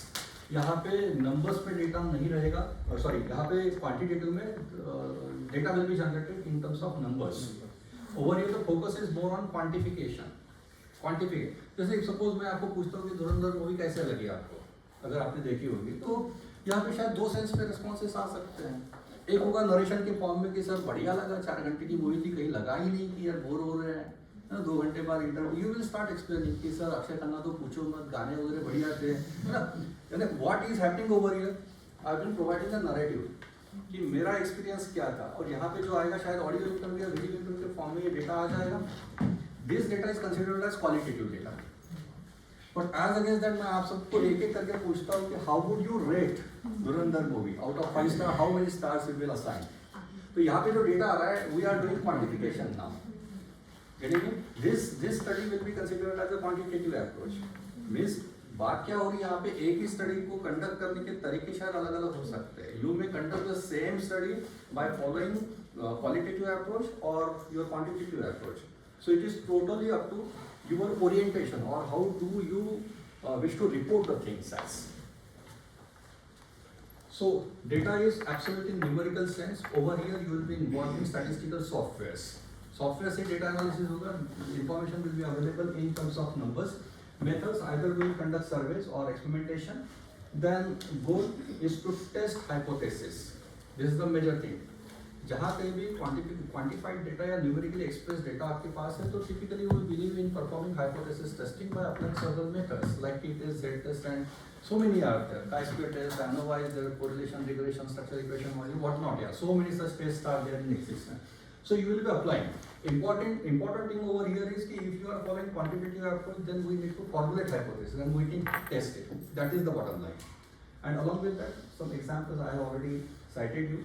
In terms of history, if suppose Hindu temples का आप कुछ research कर रहे हो, and the usage of Hindu temples, if suppose this is the theme under consideration. Now over here we are trying to quantify the things. The usage in terms of how many people have been visiting those particular temples. Weekend में या special occasions पे footfall कितने होते हैं? How frequently one visits the temple? You know, कौन से कारण की वजह से फिर जाते हैं? All this we are now actually quantifying the things. And if you are believing in quantification, then basically we are talking about quantitative methods. So these are the two broader methods you can say. These are a few examples. Number of people liking classical music. Over here, quantification we are talking about. Then the second method, survey का तो मैंने explain कर दिया. Second method जो है वो है experimentation method. मुझे मालूम है आप में से कुछ ना कुछ स्टूडेंट्स ऐसे होंगे जो एजुकेशन और कॉमर्स मैनेजमेंट में रिसर्च कर रहे होंगे, उनके लिए थोड़ी सी बात कर रहा हूँ। खास करके योगा वाले अगर कुछ स्टूडेंट्स होंगे यहाँ पे, उनके लिए मैं 2 मिनट बात कर रहा हूँ। आई वॉन्ट कि no one should be deprived, या आज के सेशन में से हर कोई कुछ ना कुछ तो लेके जाए। This is what I press upon. Well, अभी मैं बात कर रहा हूँ एक्सपेरिमेंटेशन की, और मेरे सामने जो क्राउड बैठा है जो यूनिवर्सिटी के रिसर्च स्कॉलर्स, उसमें से योगा के स्पेसिफिकली और एजुकेशन के अगर रिसर्च स्कॉलर्स होंगे, उनके लिए मैं 2 मिनट बात कर रहा हूँ। एक्सपेरिमेंटेशन में ज़रूरी नहीं है कि आप लेबोरेटरी में एक्सपेरिमेंट करें, आप फील्ड बेस्ड एक्सपेरिमेंटेशन भी कर सकते हो। एक्सपेरिमेंटल डिज़ाइन में हम लोग एक्सपेरिमेंटेशन परफॉर्म करते हैं, और आपके दिमाग में जो एक्सपेरिमेंटेशन की डेफिनेशन है वही है। कुछ ना कुछ इक्विपमेंट्स यूज़ करेंगे हम लोग, कुछ ना कुछ मेजरमेंट्स होंगे, रिकॉर्ड्स रहेंगे, और वो डेटा प्रोसेस होगा। अभी इसके कुछ अप्रोचेस हैं जो आपको स्क्रीन पर दिख रहे हैं। 4 अप्रोचेस होते हैं। ये बेसिकली 7 डिज़ाइन है, पर जो ज़्यादातर यूज़ होते हैं और हम लोग कर सकते हैं और कर रहे हैं सदियों से एजुकेशन की फील्ड में या आपके योगा के फील्ड में, उसकी ये प्रीडोमिनेंट 4 मेथड्स है। मैं समझा देता हूँ। पहली है RCT और नॉन RCT विदाउट कंट्रोल। ये थोड़ी सी टेक्निकल सी टर्म्स है, let me explain you that RCT stands for randomised control trials. RCT stands for randomised control trials. Let me explain you कि इसका मतलब क्या होता है। दूसरा एक है यहाँ पे कंट्रोल। एक एग्जाम्पल लेते हैं, उसी से मैं समझाने की कोशिश करता हूँ। अभी जो थोड़ी देर पहले मैंने एक एग्जाम्पल साइट किया था कि एक पर्टिकुलर योगा है, योगा आसन है, उसका इम्पैक्ट कोई ना कोई डिसीज क्योर करने में हो रहा है क्या? Whether meditation is effective in reducing stress. If suppose this is the question I am addressing through my research. Now इसमें मैं एक्सपेरिमेंटेशन कर रहा हूँ। एक्सपेरिमेंटेशन की चॉइसेस है। अभी जो मैं बात कर रहा हूँ कंट्रोल, पहला वाला, वो समझा देता हूँ। अभी हम लोगों को इसको स्टूडेंट्स पे ही कंडक्ट करना है। मैं क्या करूँगा, 500 का सपोज मेरा सैंपल है, 500 स्टूडेंट्स का मैंने सैंपल लिया है। टू परफॉर्म माई एक्सपेरिमेंटेशन, मैं फिर से एक चीज़ याद दिला रहा हूँ आपको। रिसर्च मेथोडोलॉजी में हम क्या डिफाइन करते हैं, हम रिसर्च कैसे करने वाले हैं। और अभी जो एग्जांपल मैं दे रहा हूँ, ये रिसर्च में कैसे कर रहा हूँ एक्सपेरिमेंटेशन मेथड करके यूज़ करके, वो मैं एक्सप्लेन करने की कोशिश कर रहा हूँ। मैंने 500 का सैंपल लिया। अभी मुझे ये प्रूव करना है कि मेडिटेशन का इम्पैक्ट स्ट्रेस रिलीव करने में होता है क्या। ये जो 500 का ग्रुप है इसको मैं 2 ग्रुप में डिवाइड कर लूँगा, 250 250 ईच। अभी पहला जो ग्रुप है 250, इस पे मैं एक्सपेरिमेंटेशन परफॉर्म नहीं करूँ। एक्सपेरिमेंटेशन यानी क्या, इनको मैं मेडिटेशन के कोर्स नहीं दूंगा। और दूसरा जो 250 का ग्रुप है, इनको मैं रेगुलरली 3 महीने मेडिटेशन का कोर्स कराऊंगा मेरे प्रेजेंस में, मैं खुद ट्रेनिंग दूंगा, 3 महीने चलेगा। ओके, अभी इसमें जो 2 ग्रुप बनाए हैं, एक कहते हैं ट्रीटमेंट ग्रुप और दूसरा होता है non treatment group. Non treatment है ना, जिनका मेडिटेशन नहीं करते but they are a part of the study, we will be simply observing that. जो ग्रुप पे एक्सपेरिमेंटेशन नहीं किया जाता है उसको कहते हैं कंट्रोल ग्रुप, और जो ग्रुप पे एक्सपेरिमेंटेशन परफॉर्म होगा उसको कहते हैं हम एक्सपेरिमेंटल ग्रुप। ठीक है, अभी ये डेटा मैं गैदर कर रहा हूँ एक ग्रुप पे जिसका एक्सपेरिमेंटेशन नहीं हुआ है, उनका स्ट्रेस लेवल 3 महीने के बाद। ओके, और ये 3 महीने के बाद पूरा का पूरा मेडिटेशन का ट्रेनिंग करने के बाद मैं 3 महीने के बाद जो एक्सपेरिमेंटल ग्रुप है उनका स्ट्रेस लेवल मेजर कर रहा हूँ। अभी मैं ये दोनों को चेक कर रहा हूँ कि किसका स्ट्रेस लेवल कम या ज़्यादा है। जिन्होंने मेडिटेशन किया हुआ है उसका अगर स्ट्रेस का लेवल कम है तो मैं कहूँगा meditation is effective in reducing stress. हमने प्रूव कर लिया। Over here what method we have followed, this design is considered as control experimental design. Control experimental क्यों? क्योंकि कंट्रोल ग्रुप भी है और एक्सपेरिमेंटल ग्रुप भी है। अभी बात करते हैं RCT and non RCT, randomise control trials and non randomise control trials. अभी शायद लाखों स्टूडेंट्स है, उसमें से मैंने डिसाइड किया कि मैं 500 को करूँगा। ये लाख में से 500 में कैसे सिलेक्ट कर रहा हूँ? आपको शायद सैम्पलिंग की मेथड्स मालूम है, probability and non probability sampling. Probability sampling में कुछ मेथड जो पॉपुलर है उसमें हम बात करते हैं सिंपल रैंडम सैम्पलिंग की, सिस्टमैटिक सैम्पलिंग, उसके बाद स्ट्रैटिफाइड सैम्पलिंग और क्लस्टर। ये 4 मेजर मेथड्स। और नॉन स्ट्रैटिफाइड में हम बात करते हैं कन्वीनियंस सैम्पलिंग, पर्पसिव या कोटा सैम्पलिंग, उसके बाद स्नोबॉल सैम्पलिंग। ये 4 मेजर मेथड्स हैं। अभी आरसीटी एंड नॉन आरसीटी यहाँ पे लाई होता है। अगर आप रैंडम तरीके से सैंपल का सिलेक्शन कर रहे हो, जो हमने 500 चूज किए उसमें से इधर किसको बिठाना और इधर किसको बिठाना है, या पॉपुलेशन में से मैं 250 ले रहा हूँ तो वो कैसे सिलेक्शन कर रहा हूँ, वो अगर मैं रैंडम मेथड फॉलो कर रहा हूँ उनका सिलेक्शन करने के लिए, तो मैं कहूँगा मैं रैंडमाइज कंट्रोल ट्रायल्स कर रहा हूँ। अगर वो मैं नॉन रैंडम, मैं मेरे डिस्क्रिप्शन से कि बेटा तू आ जा, तू ठीक लग रहा तू आ जा, अगर मैं मेरा डिस्क्रिप्शन यूज करके खुद सिलेक्शन कर रहा हूँ कुछ पैरामीटर्स डिसाइड करके, तो मैं कहूँगा मैं नॉन आरसीटीज कर रहा हूँ, नॉन रैंडमाइज कंट्रोल ट्रायल्स कर रहा हूँ। यहाँ तक क्लियर है? तो पहला 2 पार्ट जो है ये हमने विदाउट कंट्रोल, और एक होता है विदाउट कंट्रोल, दूसरा होता है विद कंट्रोल। अभी और एक इसमें फ्लेवर है और हम लोग वो पहले एक्सप्लेन कर देता हूँ। उसको कहते हैं बिफोर आफ्टर डिजाइन या फिर प्री पोस्ट डिजाइन। अभी इसमें क्या होगा, हमने जो 500 का सैंपल लिया है, अभी मैं इसके ग्रुप्स नहीं बना रहा हूँ, पूरे 500 पे मैं एक्सपेरिमेंटेशन कंडक्ट कर रहा हूँ। मैं क्या कर रहा हूँ, मेडिटेशन का इम्पैक्ट स्ट्रेस रिलीव करने में हो रहा है क्या, इसके लिए मैं पूरे के पूरे 500 जो स्टूडेंट्स है, those are considered as study participants, उनका मैं स्ट्रेस लेवल मेजर कर लूँगा आज। उसके बाद मेजरमेंट लेने के बाद मैं उनसे 3 महीना मेडिटेशन करा रहा हूँ, और 3 महीने का कोर्स कंप्लीट होने के बाद फिर से मैं स्ट्रेस उनका मेजर कर रहा हूँ। अभी मेरे पास डेटा जो है वो 2 टाइम पॉइंट्स पे है, एक बिफोर इंटरवेंशन और दूसरा है आफ्टर इंटरवेंशन। इंटरवेंशन का मतलब है हम जो एक्सपेरिमेंटेशन कर रहे हैं, that introduction of that experimentation is considered as intervention. तो यहाँ पे जो डिजाइन है इसको कहते हैं बिफोर इंटरवेंशन एंड पोस्ट, या फिर बिफोर एंड आफ्टर बोल सकते हैं, before intervention after study. Clear है? अभी हम लोग जो हमारे यूनिवर्सिटी में है, वैसे बहुत सारे जुड़े हैं ये यूनिवर्सिटी के, उनके स्टडी पूछते रहते हैं मुझे, इसलिए मुझे मालूम है कि यहाँ पे क्या चल रहा है। तो यहाँ पे योगा एजुकेशन के जो स्टूडेंट्स रिसर्च कर रहे हैं ये कॉम्बिनेशन फॉलो करते हैं दोनों का, यानी कंट्रोल एक्सपेरिमेंटल ग्रुप भी होगा और बिफोर आफ्टर एक ही स्टूडेंट्स पे। यानी क्या होगा, इफ सपोज हम कंट्रोल ग्रुप पकड़ रहे हैं 250 का, उनका हमने कंट्रोल ग्रुप का बिफोर डेटा लिया और आफ्टर भी डेटा लिया, भले उन पे इंटरवेंशन कुछ भी नहीं है, 0 इंटरवेंशन, पर बिफोर आफ्टर 3 महीने में जो भी फिजिकल डेवलपमेंट्स हो रही है, शायद उसका रिजल्ट अच्छा आया होगा या फिर घर में खुशहाली चल रही होगी, वैसे रिड्यूस हो रहा है, तो हम उसका भी बिफोर आफ्टर ले रहे हैं विदाउट इंटरवेंशन। और दूसरा ग्रुप जो है एक्सपेरिमेंटेशन वाला, उनका बिफोर एक्सपेरिमेंटेशन आफ्टर, यानी हमारे पास 4 प्रकार का डेटा है। कंट्रोल वाले का बिफोर आफ्टर, और एक्सपेरिमेंटल वाले का before after. This is considered as a combination of pre post and control experimental design, and this is the most prevalent method in interdisciplinary subjects. Clear? चलिए आगे बढ़ते हैं. Now we are on to qualitative research methodology. इसमें मैं 4 से 5 design जो बहुत ज़्यादा प्रीडोमिनेंट है ह्यूमैनिटीज में उसकी बात कर रहा हूँ. तो क्वालिटेटिव का मतलब ये है कि यहाँ पे क्वांटिफिकेशन पे फोकस नहीं है, यहाँ पे फोकस है टेक्स्ट डेटा में. और यहाँ पे एक मेथड भी यूज होती है टेक्स्ट माइनिंग वगैरह, मैं आ ही रहा हूँ उसको, टेक्सचुअल एनालिसिस वगैरह. But before that we will understand the meaning of qualitative approach और qualitative research you can say. यहाँ पे हम लोग बात करते हैं चीज़ों को एक्सप्लोर करने में और इन डेप्थ मीनिंग को एक्सप्लोर करने में या फिर उसको क्लैरिफाई करने में.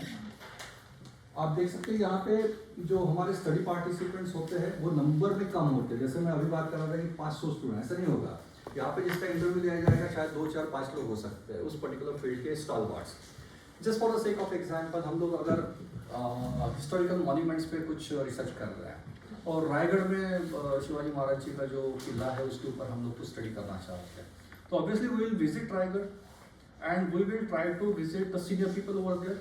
जो बुजुर्ग लोग हैं उन्होंने शायद दुनिया ज़्यादा देखी है उस प्रकार, उन्होंने ऐसा किला देखा है जो अभी जो हालत में वैसा नहीं, उन्होंने कुछ और चीज़ें देखी हैं. तो possibly those people will be able to explain you the things better. Clear? You will identify those person. और ऐसे नहीं वो 1000 मिलेंगे, शायद 2 या 3 ही मिलेंगे. And you will interview them. And what you are trying to do, you are trying to get more meaningful insights. And जरूरी नहीं कि नंबर में बता भाई. It is not. आपने बस ट्रिगर कर दिया कि साहब आप बताइए क्या बताना चाहते हैं, तो वो चालू हो जाएगा. फिर आधा घंटा शायद वो बात कर लेगा. और उससे जो इंसाइट्स आएंगे शायद वो ज़्यादा मीनिंगफुल रहेंगे. यहाँ पे फोकस है एक्सप्लेनेशन में, यहाँ पे फोकस है कॉन्टेक्स्ट बिल्डअप करने में, यहाँ पे फोकस है चीज़ों को ज़्यादा बेटर तरीके से क्लियर करने में, clarity of thought you can से. जो एम्बिग्विटीज है, जो डिबेट चल रही है, उसको क्लैरिफाई करना. जैसे अभी आपको मालूम है रायगढ़ पे जो शिवाजी महाराज की समाधि, उसके ठीक पीछे वो वाघा नाम से एक डॉगी है, उसको लेकर कुछ कंट्रोवर्सी चल रही है. अभी इसके ऊपर सही में वो है या नहीं है, इसके ऊपर अगर किसी को रिसर्च करना है, वो रिसर्च ह्यूमैनिटीज का होगा फॉर श्योर. उसको लेके हम लोग ग्रंथ साहित्य जो भी अवेलेबल लिटरेचर है उसको छानना पड़ेगा पूरा. और उसके साथ साथ अगर जैसे बाबा साहेब पुरंदरे साहब ने बहुत सारा इसके ऊपर लिखान किया हुआ है, रंजीत देसाई साहब है, दांडेकर जी है, इन्होंने बहुत सारा इसके ऊपर काम किया हुआ है, तो शायद उनके इंटरव्यूज लेना ज़्यादा फिजिबल लगेगा. उनके पास रेफरेंसेस ज़्यादा है हम लोगों से, इन्होंने तो बड़े बड़े ग्रंथ लिखे हैं ना. तो we will interview them. What are your wordings, आप क्या कहना चाहते हो, वो सही में था या नहीं था. वो हम लोग क्या कर रहे हैं, जो डिबेट चल रही है उसको सीज ऑफ और मीनिंगफुल इंसाइट्स विद एविडेंसेस देने की कोशिश कर, यानी क्या क्लैरिटी लाने की कोशिश कर रहे हैं चीज़ों पे. हम लोग इंसाइट्स गेन करने में ज़्यादा बिलीव कर रहे हैं. हम लोग मीनिंग ढूंढने में कोशिश कर रहे हैं कि एक पर्टिकुलर चीज़ है. आप देखेंगे रायगढ़ पे ही वो एक ऐसा शिलालेख है, आपको मालूम होगा शायद, समाधि के ठीक सामने. उसके ऊपर क्या लिखा है, उसका मतलब क्या है. If you wish to interpret it, obviously you need to explore the things. So this is a case of your qualitative research. यहाँ पे हम मीनिंग एक्सप्लेन करने की कोशिश कर. वो शिलालेख में जो भी लिखा हुआ है शायद वो ओवर द पीरियड अक्षर धुंधले हैं, उसको इंटरप्रेट करने में तकलीफ हो रही है, कौन सी भाषा में, यहाँ से शुरुआत होती है वो, तो उसका मतलब क्या होगा, आपको बहुत सारे रेफरेंसेस लेने होंगे, है ना. सो यहाँ पे हम बात कर रहे हैं क्वालिटेटिव रिसर्च की. Let's go through it.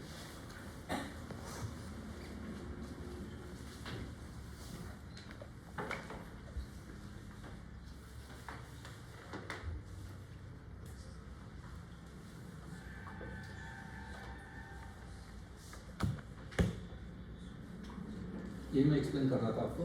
Data को फोकस करिए. डेटा कैसे आएगा, डेटा वर्ड्स में आएगा, इमेजेस में आएगा, पिक्चर्स, फोटोज,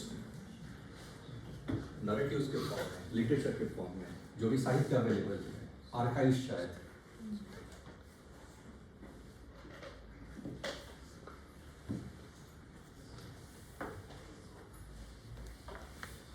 चलिए आगे बढ़ते हैं. ये 7 मेथड्स है जो मैं यहाँ से आगे एक्सप्लेन करूँगा आपको एक ह्यूमैनिटीज में. और यहाँ पे फिर ये 7 एक्सप्लेन होने के बाद will take a break.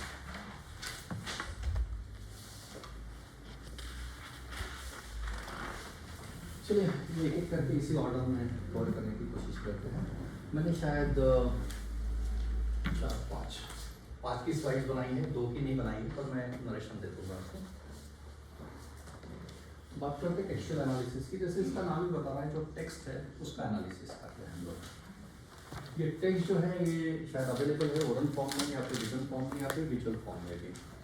Text का मतलब जरूरी नहीं कि वो शब्द ही हो, it may be in the form of oral speeches, documentaries हो सकती है या फिर इंटरव्यूज हो सकते हैं, आपके विजुअल्स हो सकते हैं।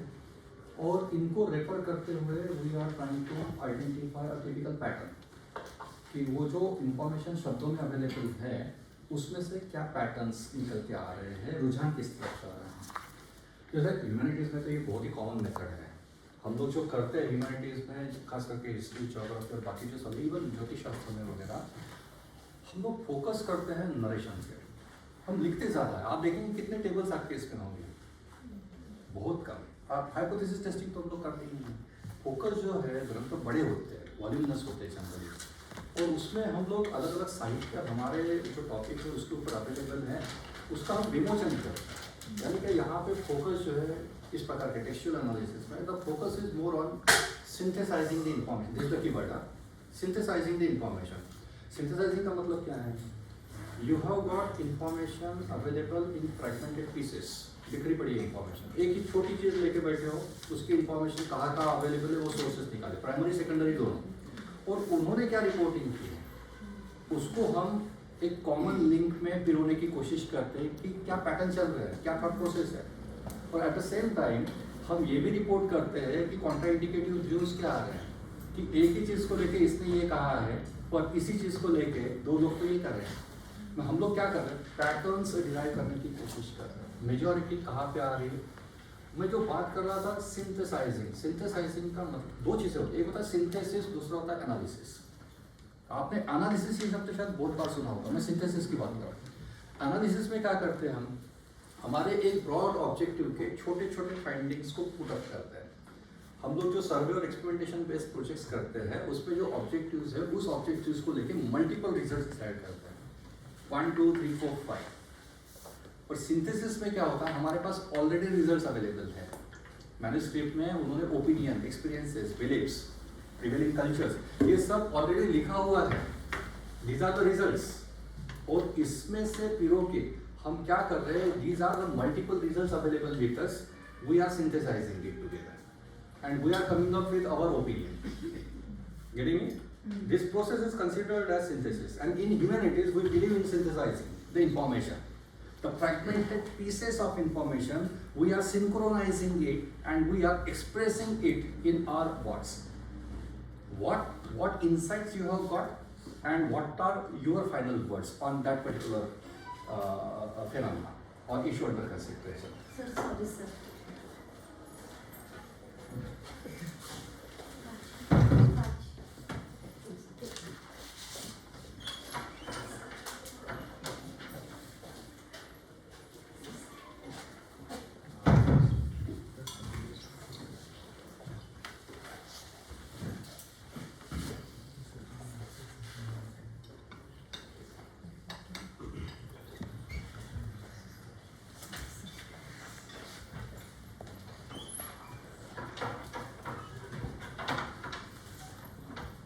So you just go through it so that I could have some breathing time.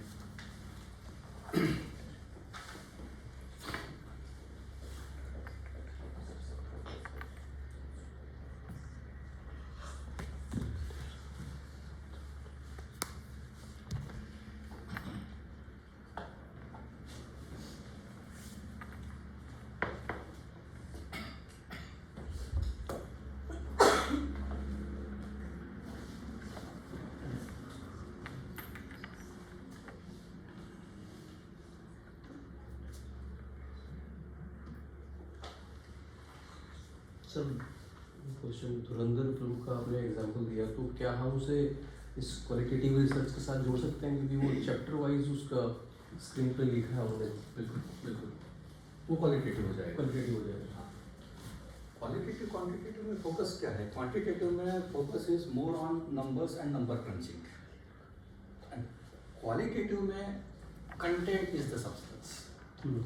जैसे हम लोग तो धुरंधर मूवी का एग्जाम्पल की बात करें, हम किसी इतना पूछ रहे हैं कि रेटिंग कितना दोगे, इससे पता चल रहा है द एक्सटेंट ऑफ लाइकिंग और डिसलाइकिंग। पर जब ये क्वालिटेटिव में बात आती है, क्या अच्छा लगा क्या बुरा लगा, वो पूरा नैरेटिव आ जाएगा। उस फिल्म को ज़्यादा मतलब सो एक बड़े लेवल पे समझाने का जो एक रीज़न है कि वो सभी को समझ में आ रही है फिल्म, और बहुत डिफिकल्ट जो पॉइंट्स उठाए हैं उन्होंने, बिकॉज ऑफ दिस कि उन्होंने इस मेथड का यूज़ किया है क्वालिटेटिव रिसर्च तो किया होगा सर, दिख भी रहा है जी, दिख तो रहा है कि रिसर्च किया हुआ है। That's a qualitative, that is exploratory basically. Major research जो है, मैं जो थोड़ी देर पहले समझा रहा था, चीज़ों को एक्सप्लोर करना, चीज़ें घटनाएं हो चुकी है, घटनाएं हो चुकी है उनको समझना, उसके बैकग्राउंड में जाके स्टडी करना, उस चीज़ों को उस घटनाओं को लेके जो भी अवेलेबल है, शायद जिंदा लोग हो सकते हैं उनका भी इंटरव्यू लिया होगा, या फिर जो भी डॉक्यूमेंट्रीज न्यूज़ आइटम्स पड़े होंगे न्यूज़ चैनल पे, उन सबको स्टडी करके then you are putting the things, that is exploratory. Exploratory का मतलब ये है you are exploring, in depth study करना, एक आम आदमी की भाषा में इन डेप्थ स्टडी करना, एक छोटी चीज़ लेके बैठे उसको इन डेप्थ जाना। सिंपल सी बात है सर, हम लोग भी किसी चीज़ के थोड़ी भी डिटेलिंग में जाते हैं ना, हमको बहुत बार मौकरी के सेंस पे किसी ने बोला ही होगा, हो गया ना होगा ना भाई, क्या पीएचडी करेगा है ना, थोड़ा भी डिटेलिंग में जाते हैं, तो that PhD is that is exploratory, कि you are going in depth. जैसे किशोर कुमार जी के अनरिलीज सॉन्ग्स, ये अगर कोई किसी को ढूंढना है, ऑब्वियसली जो म्यूजिक डायरेक्टर आज जिंदा है जिन्होंने किशोर कुमार जी से गवाया है, खास करके अनु मलिक वगैरह अभी भी है, इनसे जाके आप बात कर रहे हो सकता है कि शायद रिकॉर्डिंग आधी अधूरी पड़ी हो, किशोर कुमार जी की तबीयत खराब हो गई हो जी, हाल ही में कुछ आ रहे वर्जन, जैसे सागर किनारे का एक वर्जन आया है रिसेंटली, ऐसे वर्जन धीरे धीरे तो आ रहे हैं अभी। ये कहाँ से आ रहे सर? किशोर कुमार जी के कांटेक्ट में जो लोग थे, ये धरोहर उनके पास है, and now they are making it available. और कोई तो एक ऐसा बंदा होगा ना जिनको पता होगा कि किशोर कुमार जी के इनके साथ क्लोज कांटेक्ट है, उसको जाके विजिट करके, क्योंकि ये लोग खुद ओरिजिनली नहीं रिलीज कर रहे हैं, कोई एक तीसरा बंदा है जो यहाँ तक पहुँच रहा है और वो रिक्वेस्ट कर रहा है कि यार आने दो ना, दैट इज एक्सप्लोरेट। हम चीज़ों को एक्सप्लोर कर रहे हैं, ढूंढ रहे हैं और उजागर, यहाँ पे नॉलेज डेवलपमेंट पे फोकस है सर। चलिए आगे बढ़ते हैं। So these are the steps in performing textual analysis. We define objective and a topic decide करते हैं हम लोग, objective frame करते हैं, फिर select करते हैं text को, primary secondary sources का selection आप बोल सकते हो इसमें। उसके बाद हम दोनों sources को read करते हैं, context develop करते हैं और फिर चीज़ों को interpret करते हैं। जो मैं interpretation बोल रहा था, that is what the synthesis is, and this is what typically we do in humanities research. Qualitative और क्वांटिटेटिव ज़्यादा मेथड है या टाइप, मतलब ये दोनों वर्जन्स है। आप कुछ किताबों में रेफरेंस देखेंगे, इसको क्वालिटेटिव रिसर्च डिज़ाइन कहा गया है और क्वांटिटेटिव रिसर्च डिज़ाइन कहा गया है, पर basically this are the methods. देखिए, डिज़ाइन हो या फिर आपके डेटा कलेक्शन की मेथड्स हो, ये ना data collection is a part of research design. समझा रहा? रिसर्च डिज़ाइन बड़ी चीज़ है और उसमें रिसर्च डिज़ाइन में बहुत सारे एलिमेंट्स आते हैं, उसमें से एक एलिमेंट है डेटा कलेक्शन के टूल्स या मेथड्स।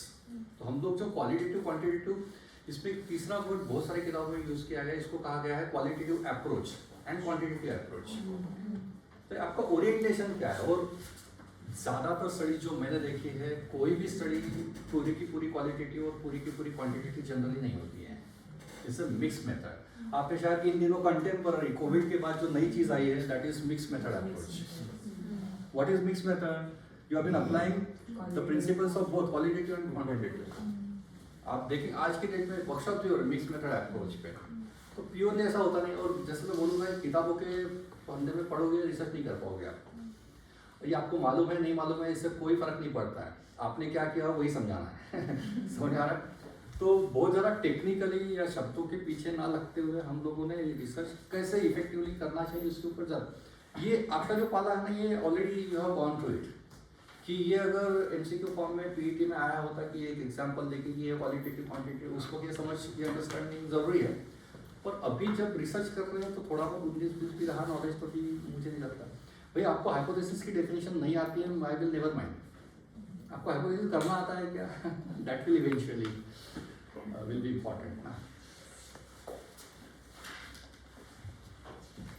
चलिए आगे बढ़ते हैं। ये फिर से मैं आपको होमवर्क दे रहा हूँ, जिसके से भी लगता है मेरे ख्याल से आप बहुत सारे लोग टेक्सचुअल एनालिसिस करने ही वाले हो, इसमें इंडिस्पेंसेबल पार्ट है अगर तो इसमें ये 3 टाइप्स है फिर से। अभी आपको होमवर्क ये दे रहा हूँ कि आप गूगल पे जाके इसको फॉलो करेंगे अभी, what is narrative, what is discourse and what is सेमेटिक्स।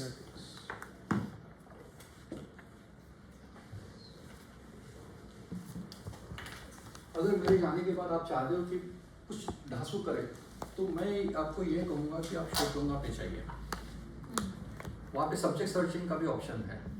Directly subject searching में जाके आप जिस डिसिप्लिन को बिलोंग कर रहे हो वहाँ पे जाइए, जो भी थेसिस आ रहे हैं आप ओपन करिए, और खास करके जहाँ मेथोडोलॉजी एक्सप्लेन की गई और जहाँ तक मेरा अंडरस्टैंडिंग है चैप्टर नंबर 1 में ही जनरली मेथोडोलॉजी एक्सप्लेन की जाती है। तो बस आप टाइटल पेज और मेथोडोलॉजी वाला चैप्टर आप आने वाले 10 दिन में 10 प्रोजेक्ट्स कंप्लीट करेंगे या खुद को प्रॉमिस कर दीजिए, आपका अंडरस्टैंडिंग बहुत ज़्यादा एनहांस हो गया होगा। यानी ये जो शब्द मैं अभी बोल रहा हूँ वहाँ पे दिखना शुरू हो जाएगा, और वो एग्जाम्पल के साथ आपके पास टाइटल है, फुल लेंथ स्टडी है, तो वो पर्टिकुलर कंसेप्ट कैसे और किस तरीके से कहाँ पे उपयोग में आते हैं ये अंडरस्टैंडिंग आ जाएगा आपको जब आप लिटरेचर पढ़ेंगे।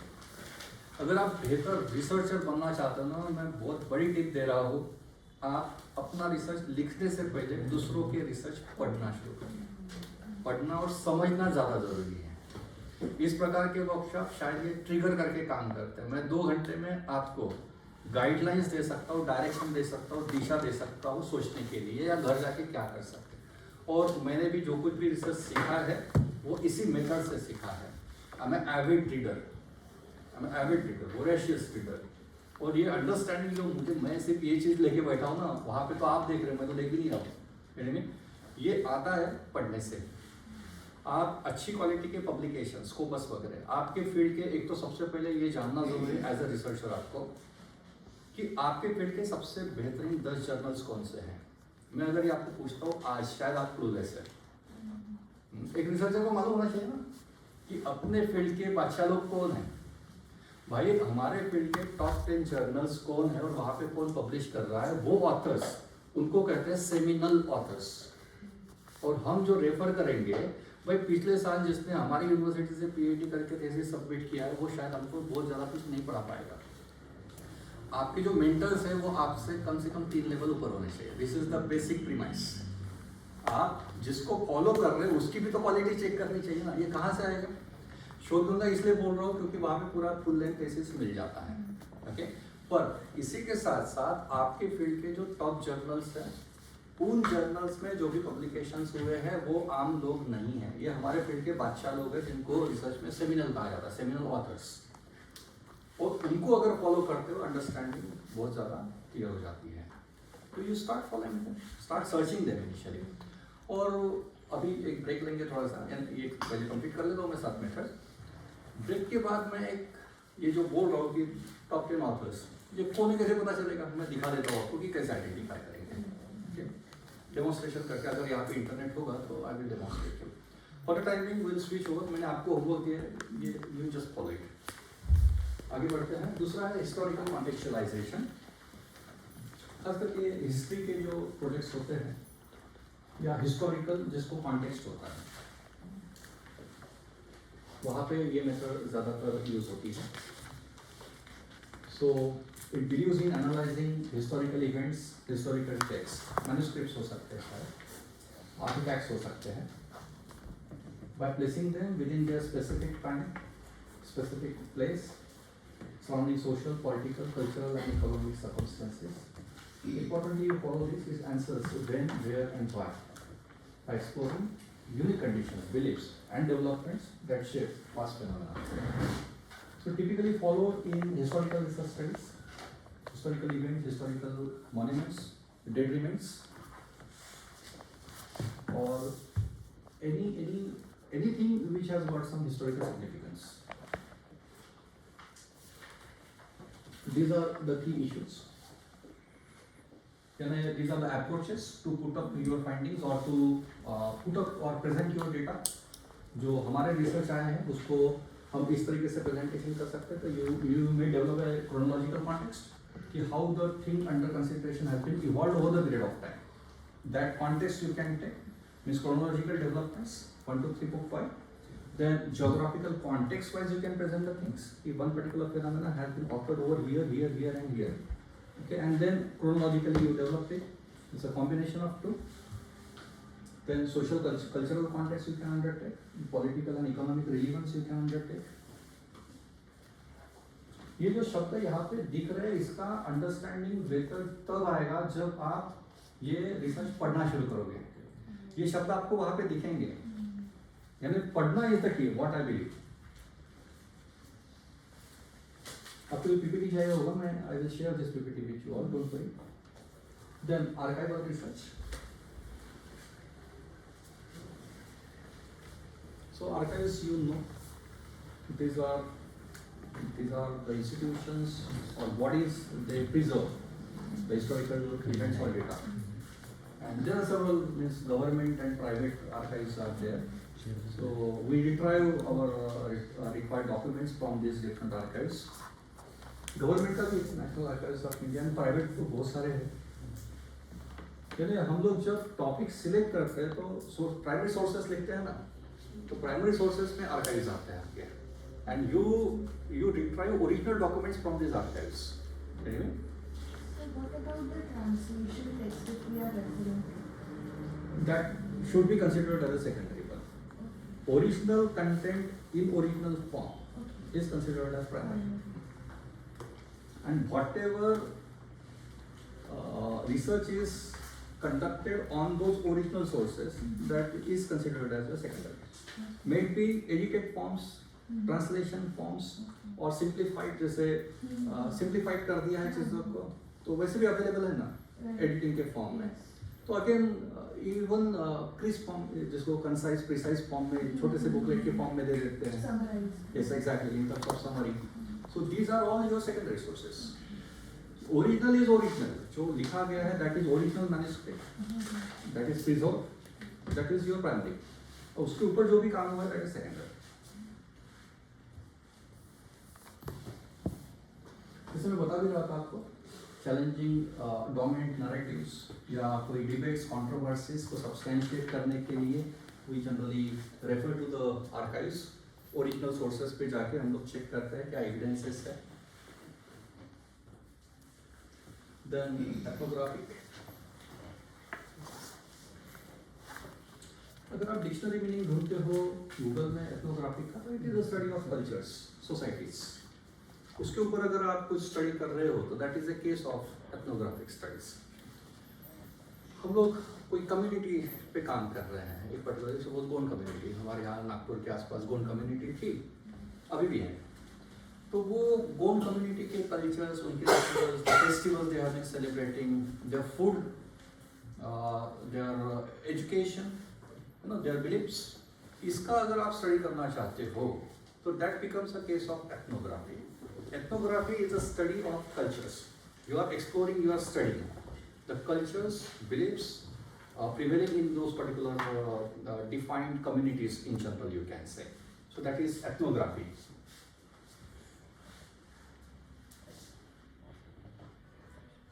This is what I was explaining, human culture and social life of one particular community in general.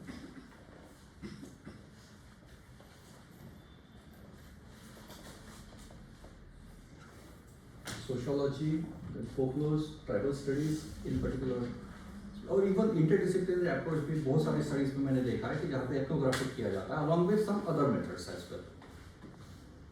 तो मैं अभी हाल ही में होटल मैनेजमेंट का एक प्रोजेक्ट किया था कि जहाँ पे एक कम्युनिटी थी खानदेश की तरफ, उनके होटल मैनेजमेंट का था, इसलिए हम लोगों ने उनका जो क्यूजिंग्स होते हैं, यानी क्या पकवान बनाते हैं वो, और ख़ास करके नैवेद्य जो चढ़ाते हैं भगवान को भोग, उसमें वो क्या चढ़ाते हैं, ऐसे बहुत सारे हमने एलिमेंट्स उसमें कवर किए थे। But that was basically an interdisciplinary research, but still we involved ethnographic as well.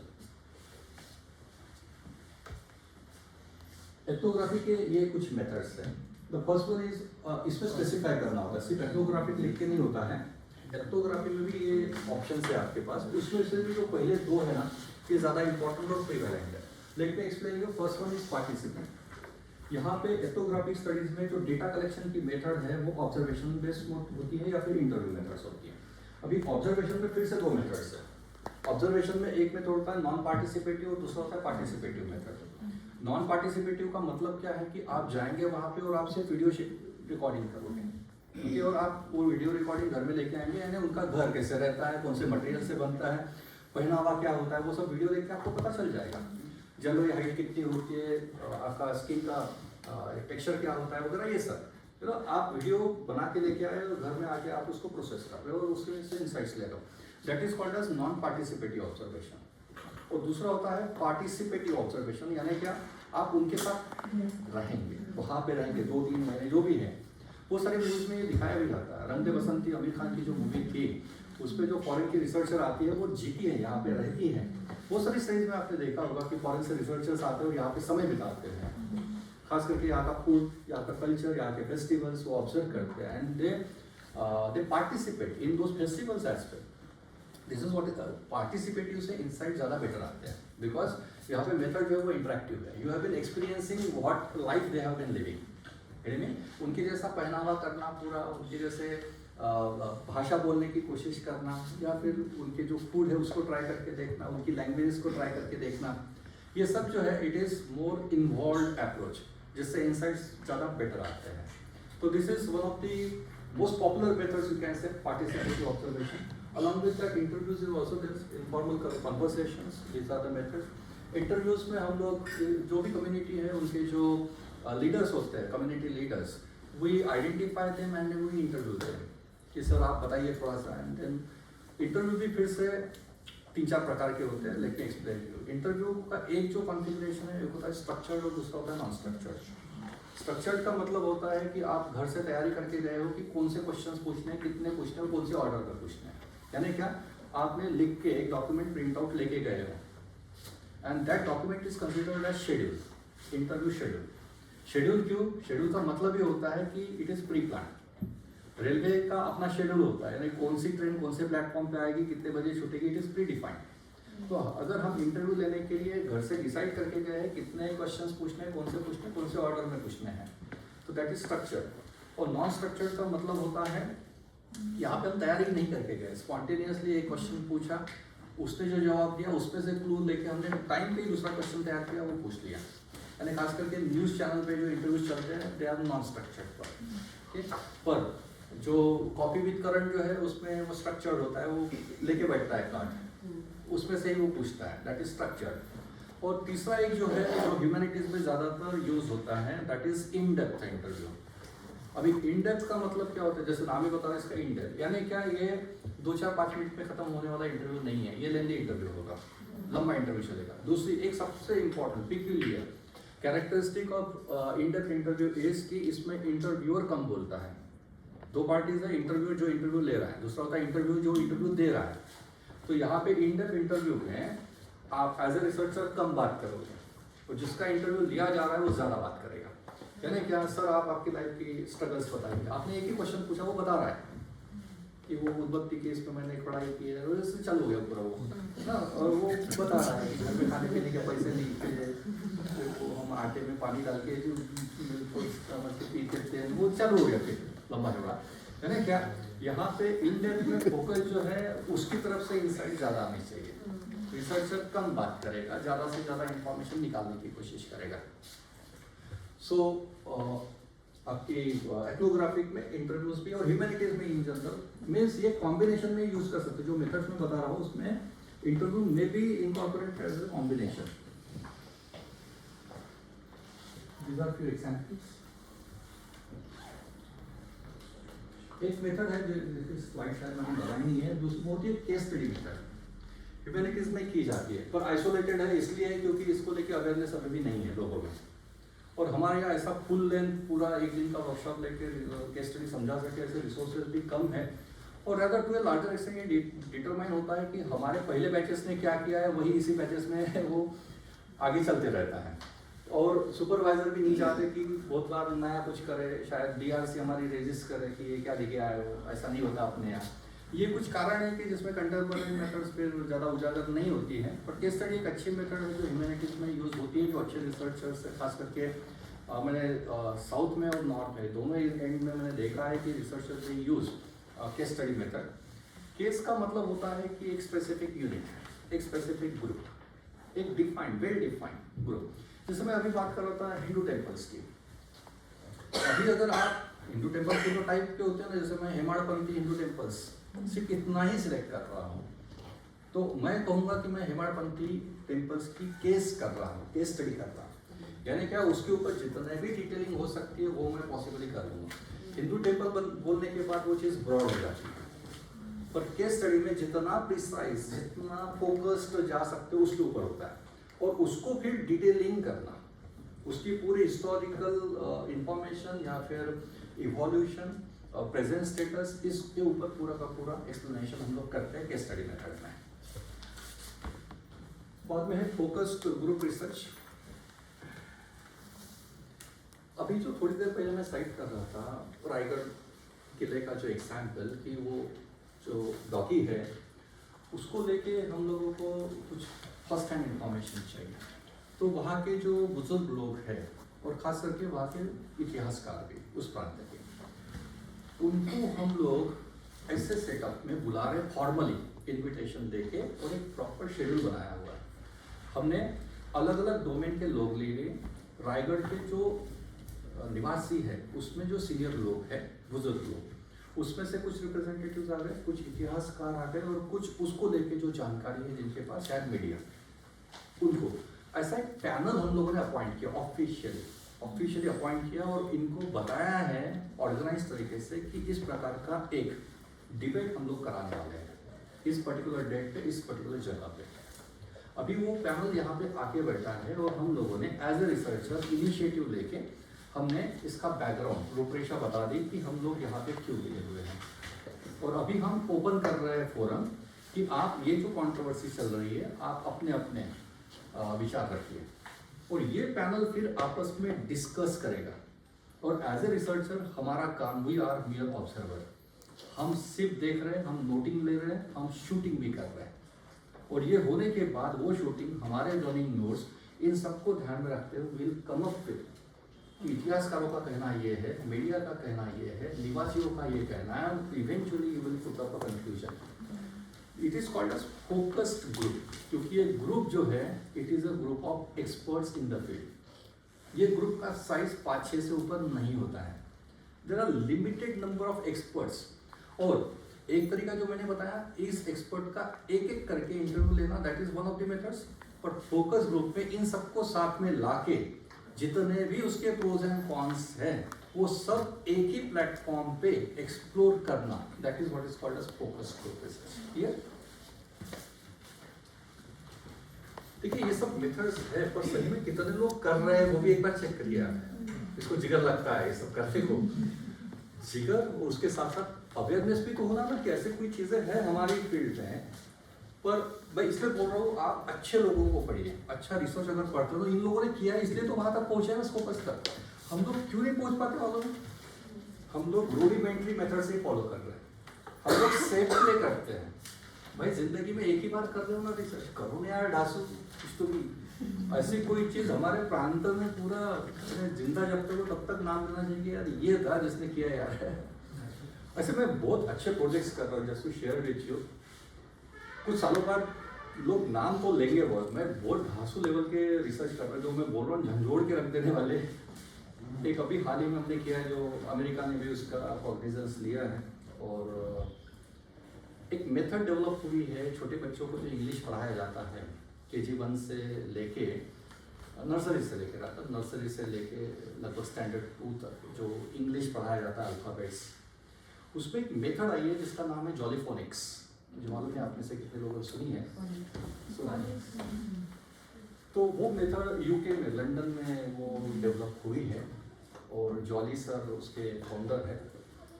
तो वो प्रोजेक्ट हम लोगों ने यहाँ इंडिया में, नागपुर के आसपास में, डिलिबरेटली बहुत ज़्यादा डिटेल्स शेयर नहीं कर रहा हूँ क्योंकि वो अंडर पब्लिकेशन है, और उसका कॉग्निजेंस हमारी गवर्नमेंट ने लिया है वो रिसर्च का, और जॉनी सर ने खुद जिन्होंने ये मेथड डेवलप की है, और ये जब अभी आएगा सामने, ये अभी फाइनल स्टेजेस पे है और मैं तो बिल्कुल एक्टिवली इन्वॉल्व हूँ प्रोजेक्ट में, और जो रिजल्ट्स आए हैं वो झंझोड़ के रखने वाले हैं। यानी जिस तरीके से बच्चों को इंग्लिश पढ़ाया जा रहा है, मेथड अगर चेंज करते हो, रिजल्ट बेटर आए हैं। तो बहुत बड़े लेवल पे हम लोगों ने 3 साल करते ये करने के लिए। मैं बोल रहा हूँ कि आपका नाम हो जाए यार एक पर्टिकुलर चीज़ के साथ, यू जस्ट अटैच योरसेल्फ। और मैं बोलता हूँ कि इस प्रकार के ना इंटरेक्शंस ज़्यादा करो। मुझे मालूम नहीं मुझसे क्या लेके जा रहे हो आप, पर एक यार अच्छे वाइब्स तो लेके जा रहे हो कि यार काम की बात कर रहा हूँ बंदा। मुझे मालूम नहीं, मैं 1.25 घंटा 1.5 घंटा हो गया मैं बात कर रहा हूँ, इसमें से कितने पॉइंटर्स याद रहेंगे मुझे मालूम नहीं। और ये जो अभी बात कर रहा हूँ मैं, ये चीज़ें हमेशा यहाँ पे रहेगी कि यार एक बंदा आया था 6 फीट और कुछ काम की बात करके गया कि यार रिसर्च को इस तरीके से लेना चाहिए पर्सनली। आप देखेंगे यार 100 में से 90 रिसर्च स्कॉलर्स, प्रूवन फैक्ट, 100 में से 90 रिसर्च स्कॉलर पीएचडी इसलिए करते हैं क्योंकि उसके साथ मटेरियल बेनिफिट्स अटैच्ड है, और मेरा करियर बनेगा, मेरे को नौकरी लगेगी, और उसमें रिसर्च क्या कर रहे हैं वो सेकेंडरी चीज़ हो जाती है। 10 ऐसे लोग हैं जो तबीयत से करना चाहते हैं पर कर नहीं पा रहे हैं। अभी ये जो 10% है, इसके लिए आज की डेट में रिसोर्सेस है। मैं ये कहना चाहता हूँ कि आप एक बार ये चेक कर लीजिए कि आप कहाँ जाना चाहते हो, वो 90 में है या फिर ये 10 में। 10 पे चैलेंजेस ज़्यादा है और उसकी वजह से रिकॉग्निशन और पैसा आएगा, ये मैं बता सकता हूँ आपको। चलिए मैं फिनिशिंग टचेस दे देता हूँ। मैंने 5 मेथड्स डिस्कस कर लिए, 7 में से 6 हो गई शायद।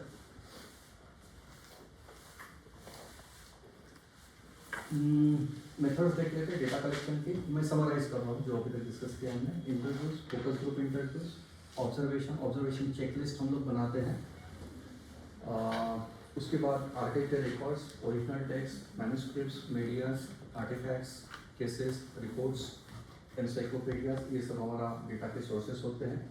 एनालिसिस पे थोड़ा सा कवर करेंगे आप, थीमेटिक एनालिसिस और कंटेंट एनालिसिस, ये थोड़ा सा नोट करके रख लेंगे, इसके ऊपर काम करना है आपको। एक थीमेटिक एनालिसिस पे काम करिए आप, एनवीओ से हो जाता है, बहुत बेटर रिजल्ट्स आते हैं, इनसाइट्स बेटर आते हैं। कंटेंट एनालिसिस नाम से एक है, कंटेंट एनालिसिस। कंटेंट एनालिसिस 2 प्रकार का होता है, क्वालिटेटिव और क्वांटिटेटिव। ह्यूमैनिटीज में हम लोग जो करते हैं वो होता है क्वालिटेटिव क्वांटिटेटिव। थोड़ा सा वर्ड नोट कर लेंगे और उसको फॉलो करिए। Qualitative content analysis, this is the most prevalent method in humanities of analysing your data.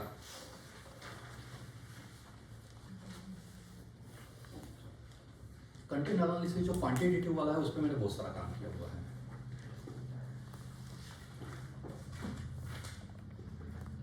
मैं जस्ट एक 2 लाइन बात कर रहा हूँ कि रिसर्च करने के तरीके देखो कितने सारे। मैं जो बात कर रहा हूँ कंटेंट, ये बहुत बेहतरीन तरीका है, मीनिंगफुल है।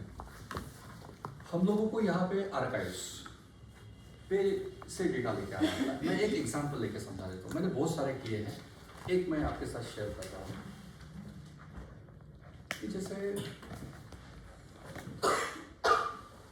जो 10th और 12th स्टैंडर्ड के जब रिजल्ट्स लगते हैं उसके बाद स्टूडेंट्स की आत्महत्या की न्यूज़ आना शुरू हो जाता है।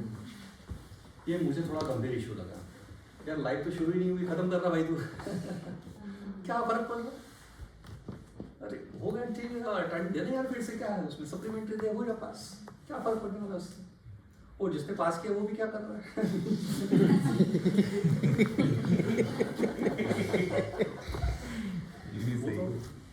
अरे मुझे यार ये सब चीज़ें मेरे दिमाग को तो हिला दिया है। मैंने कंटेंट एनालिसिस बता रहा हूँ कि इसके ऊपर क्या हो सकता है, मैंने किया नहीं है, मुझे थोड़ी सी, और एक मैं कर रहा हूँ अभी, वो तो मैं डेफिनेटली शेयर करूँगा, बड़ी मज़ेदार चीज़। पहले मैं जो कर रहा हूँ वो शेयर करता हूँ, बड़ी मज़ेदार चीज़ है। तो आशीष लेंगे will be known for this research after few years. क्या कर रहा हूँ मतलब मैं आर्काइवल रिसर्च कर रहा हूँ। मैंने क्या चल रहा है ना, हमारे यहाँ जो नागपुर बोर्ड है, एजुकेशन बोर्ड, इसमें 10वीं और 12वीं में मेरिट पे लोग आते हैं और उनके दूसरे दिन इंटरव्यूज आते हैं कि भाई तू बड़ा होके क्या बनेगा। तो वो बोलते हैं मैं साइंटिस्ट बनूंगा, मैं इंजीनियर बनूंगा, मैं लॉयर बनूंगा, वगैरह वगैरह। अभी मैं क्या कर रहा हूँ, पिछले 25 सालों की न्यूज़पेपर्स निकाल रहा हूँ, ये इंटरव्यू जमा कर रहा हूँ और अभी मैं ढूंढ रहा हूँ कि क्या कर रहा हूँ तू, है ना मजेदार? कि ये देख भाई ये तूने ये डेट को बोला था, आज क्या है। और अभी तक जो रिसर्च हुआ है उसमें ये पता चला कि जो बोला है वो है ही नहीं, और रैदर जो मेरिट आते हैं उसमें से अभी तक सक्सेसफुल सिर्फ 10% लोग ही दिखे हैं। इसका मतलब बॉटम लाइन मैं तो ये प्रूव करने के लिए फिराक में हूँ कि एकेडमिक परफॉर्मेंस और लाइफ और करियर सक्सेस इसका मुझे कनेक्शन नहीं लगता है। आप बिलीव करेंगे मैं यहाँ पे ये लेके बात कर रहा हूँ और आप मुझे बोलेंगे मैं शाम तक बोलना अच्छा लग रहा है, मैं कर पाऊंगा। आपको कॉन्फिडेंस होगा शायद मैं बात कर पाऊंगा। आपको मैं अगर ये बोलूँगा कि मैं म्यूनसिपालिटी के स्कूल से पढ़ा हुआ हूँ, मुझे इंग्लिश एक लाइन भी आती नहीं थी कुछ सालों पहले तक, ओके, और मैं जैसे तैसे पास होने वाला बंदा था एकेडमिक्स में all through my life, and I was a very bad back bencher, जो नीचे पीछे बैठ के सिर्फ मस्ती करते थे उनमें से मैं एक था, जिसने टीचर की कभी इज्जत नहीं की। Can you believe this? Can you make out this particular peculiarities by referring to me today? आप बोलेंगे सर कुछ भी बता रहे हो, मैं ये बताने की कोशिश कर रहा हूँ आपने स्कूल में क्या किया है वो बहुत रेयरली मैटर करता है कि आज आप क्या कर रहे हैं। और वो मैं आर्काइवल रिसर्च जो कंटेंट एनालिसिस में हम लोग ये करते हैं, आर्काइव्स लेते हैं, उसमें से हम लोग खास करके न्यूज़पेपर्स और मैगजीन्स इसका डेटा लेके हम उसका प्रोसेसिंग करते हैं and we come up with finding. जैसे एक जो मैं बात कर रहा था आत्महत्या, इसके न्यूज़ आती है, उस पर कारण भी बताया जाता है, उसमें फिर प्रपोर्शन निकल सकते हैं कि लड़कियों की मात्रा ज़्यादा है या लड़कों की ज़्यादा मात्रा है, 10वीं वाले ज़्यादा आत्महत्या कर रहे हैं कि 12वीं वाले कर रहे हैं, रूरल एरिया के कर रहे हैं या अर्बन एरिया के कर रहे हैं, ये सब इंसाइट CBSE वाले कर रहे हैं या फिर स्टेट वाले कर रहे हैं। कितना मजेदार लग रहा है समझे। कर क्या रहे हैं हम? रिसर्च कुछ नहीं कर रहे, हम लोग जो अवेलेबल है उसको प्रोसेस करके एक नई इंफॉर्मेशन लेके आ रहे हैं कि this is the scenario was, और ये अगर पॉलिसी मेकर्स को देते हैं उनके शायद ज़्यादा काम करेगा। टाइम लगता है, पेशेंस वाला काम है, पर नाम बना सकते हो आप इससे। हमने हाल ही में किया था जॉब्स को लेके, एम्प्लॉयमेंट न्यूज़ को, पिछले 25 सालों की न्यूज़ को हमने एम्प्लॉयमेंट न्यूज़ निकाले, और एडवर्टाइजमेंट जो गवर्नमेंट जॉब्स की उसमें ज़्यादातर आती है, तो गवर्नमेंट जॉब में कहाँ पे ज़्यादा अपॉर्चुनिटीज़ है वो हमने निकाला है, पब्लिश होने की कगार पे है। रिकमेंडेशन भी दिए हमने, जो यूथ है कॉम्पिटिटिव एग्जाम के लिए जो तैयारी कर रहे हैं उनको बहुत सारे डायरेक्शन हमने दिए कि भाई इस तरफ फोकस करना दो। So this is what the content analysis, and ये क्वालिटेटिव भी एक कंटेंट एनालिसिस का प्रकार होता है, and I want you people to follow that. Interesting चीज़ है। तो रुक जाते हैं, अभी एक ब्रेक लेते हैं 10 मिनट बाद।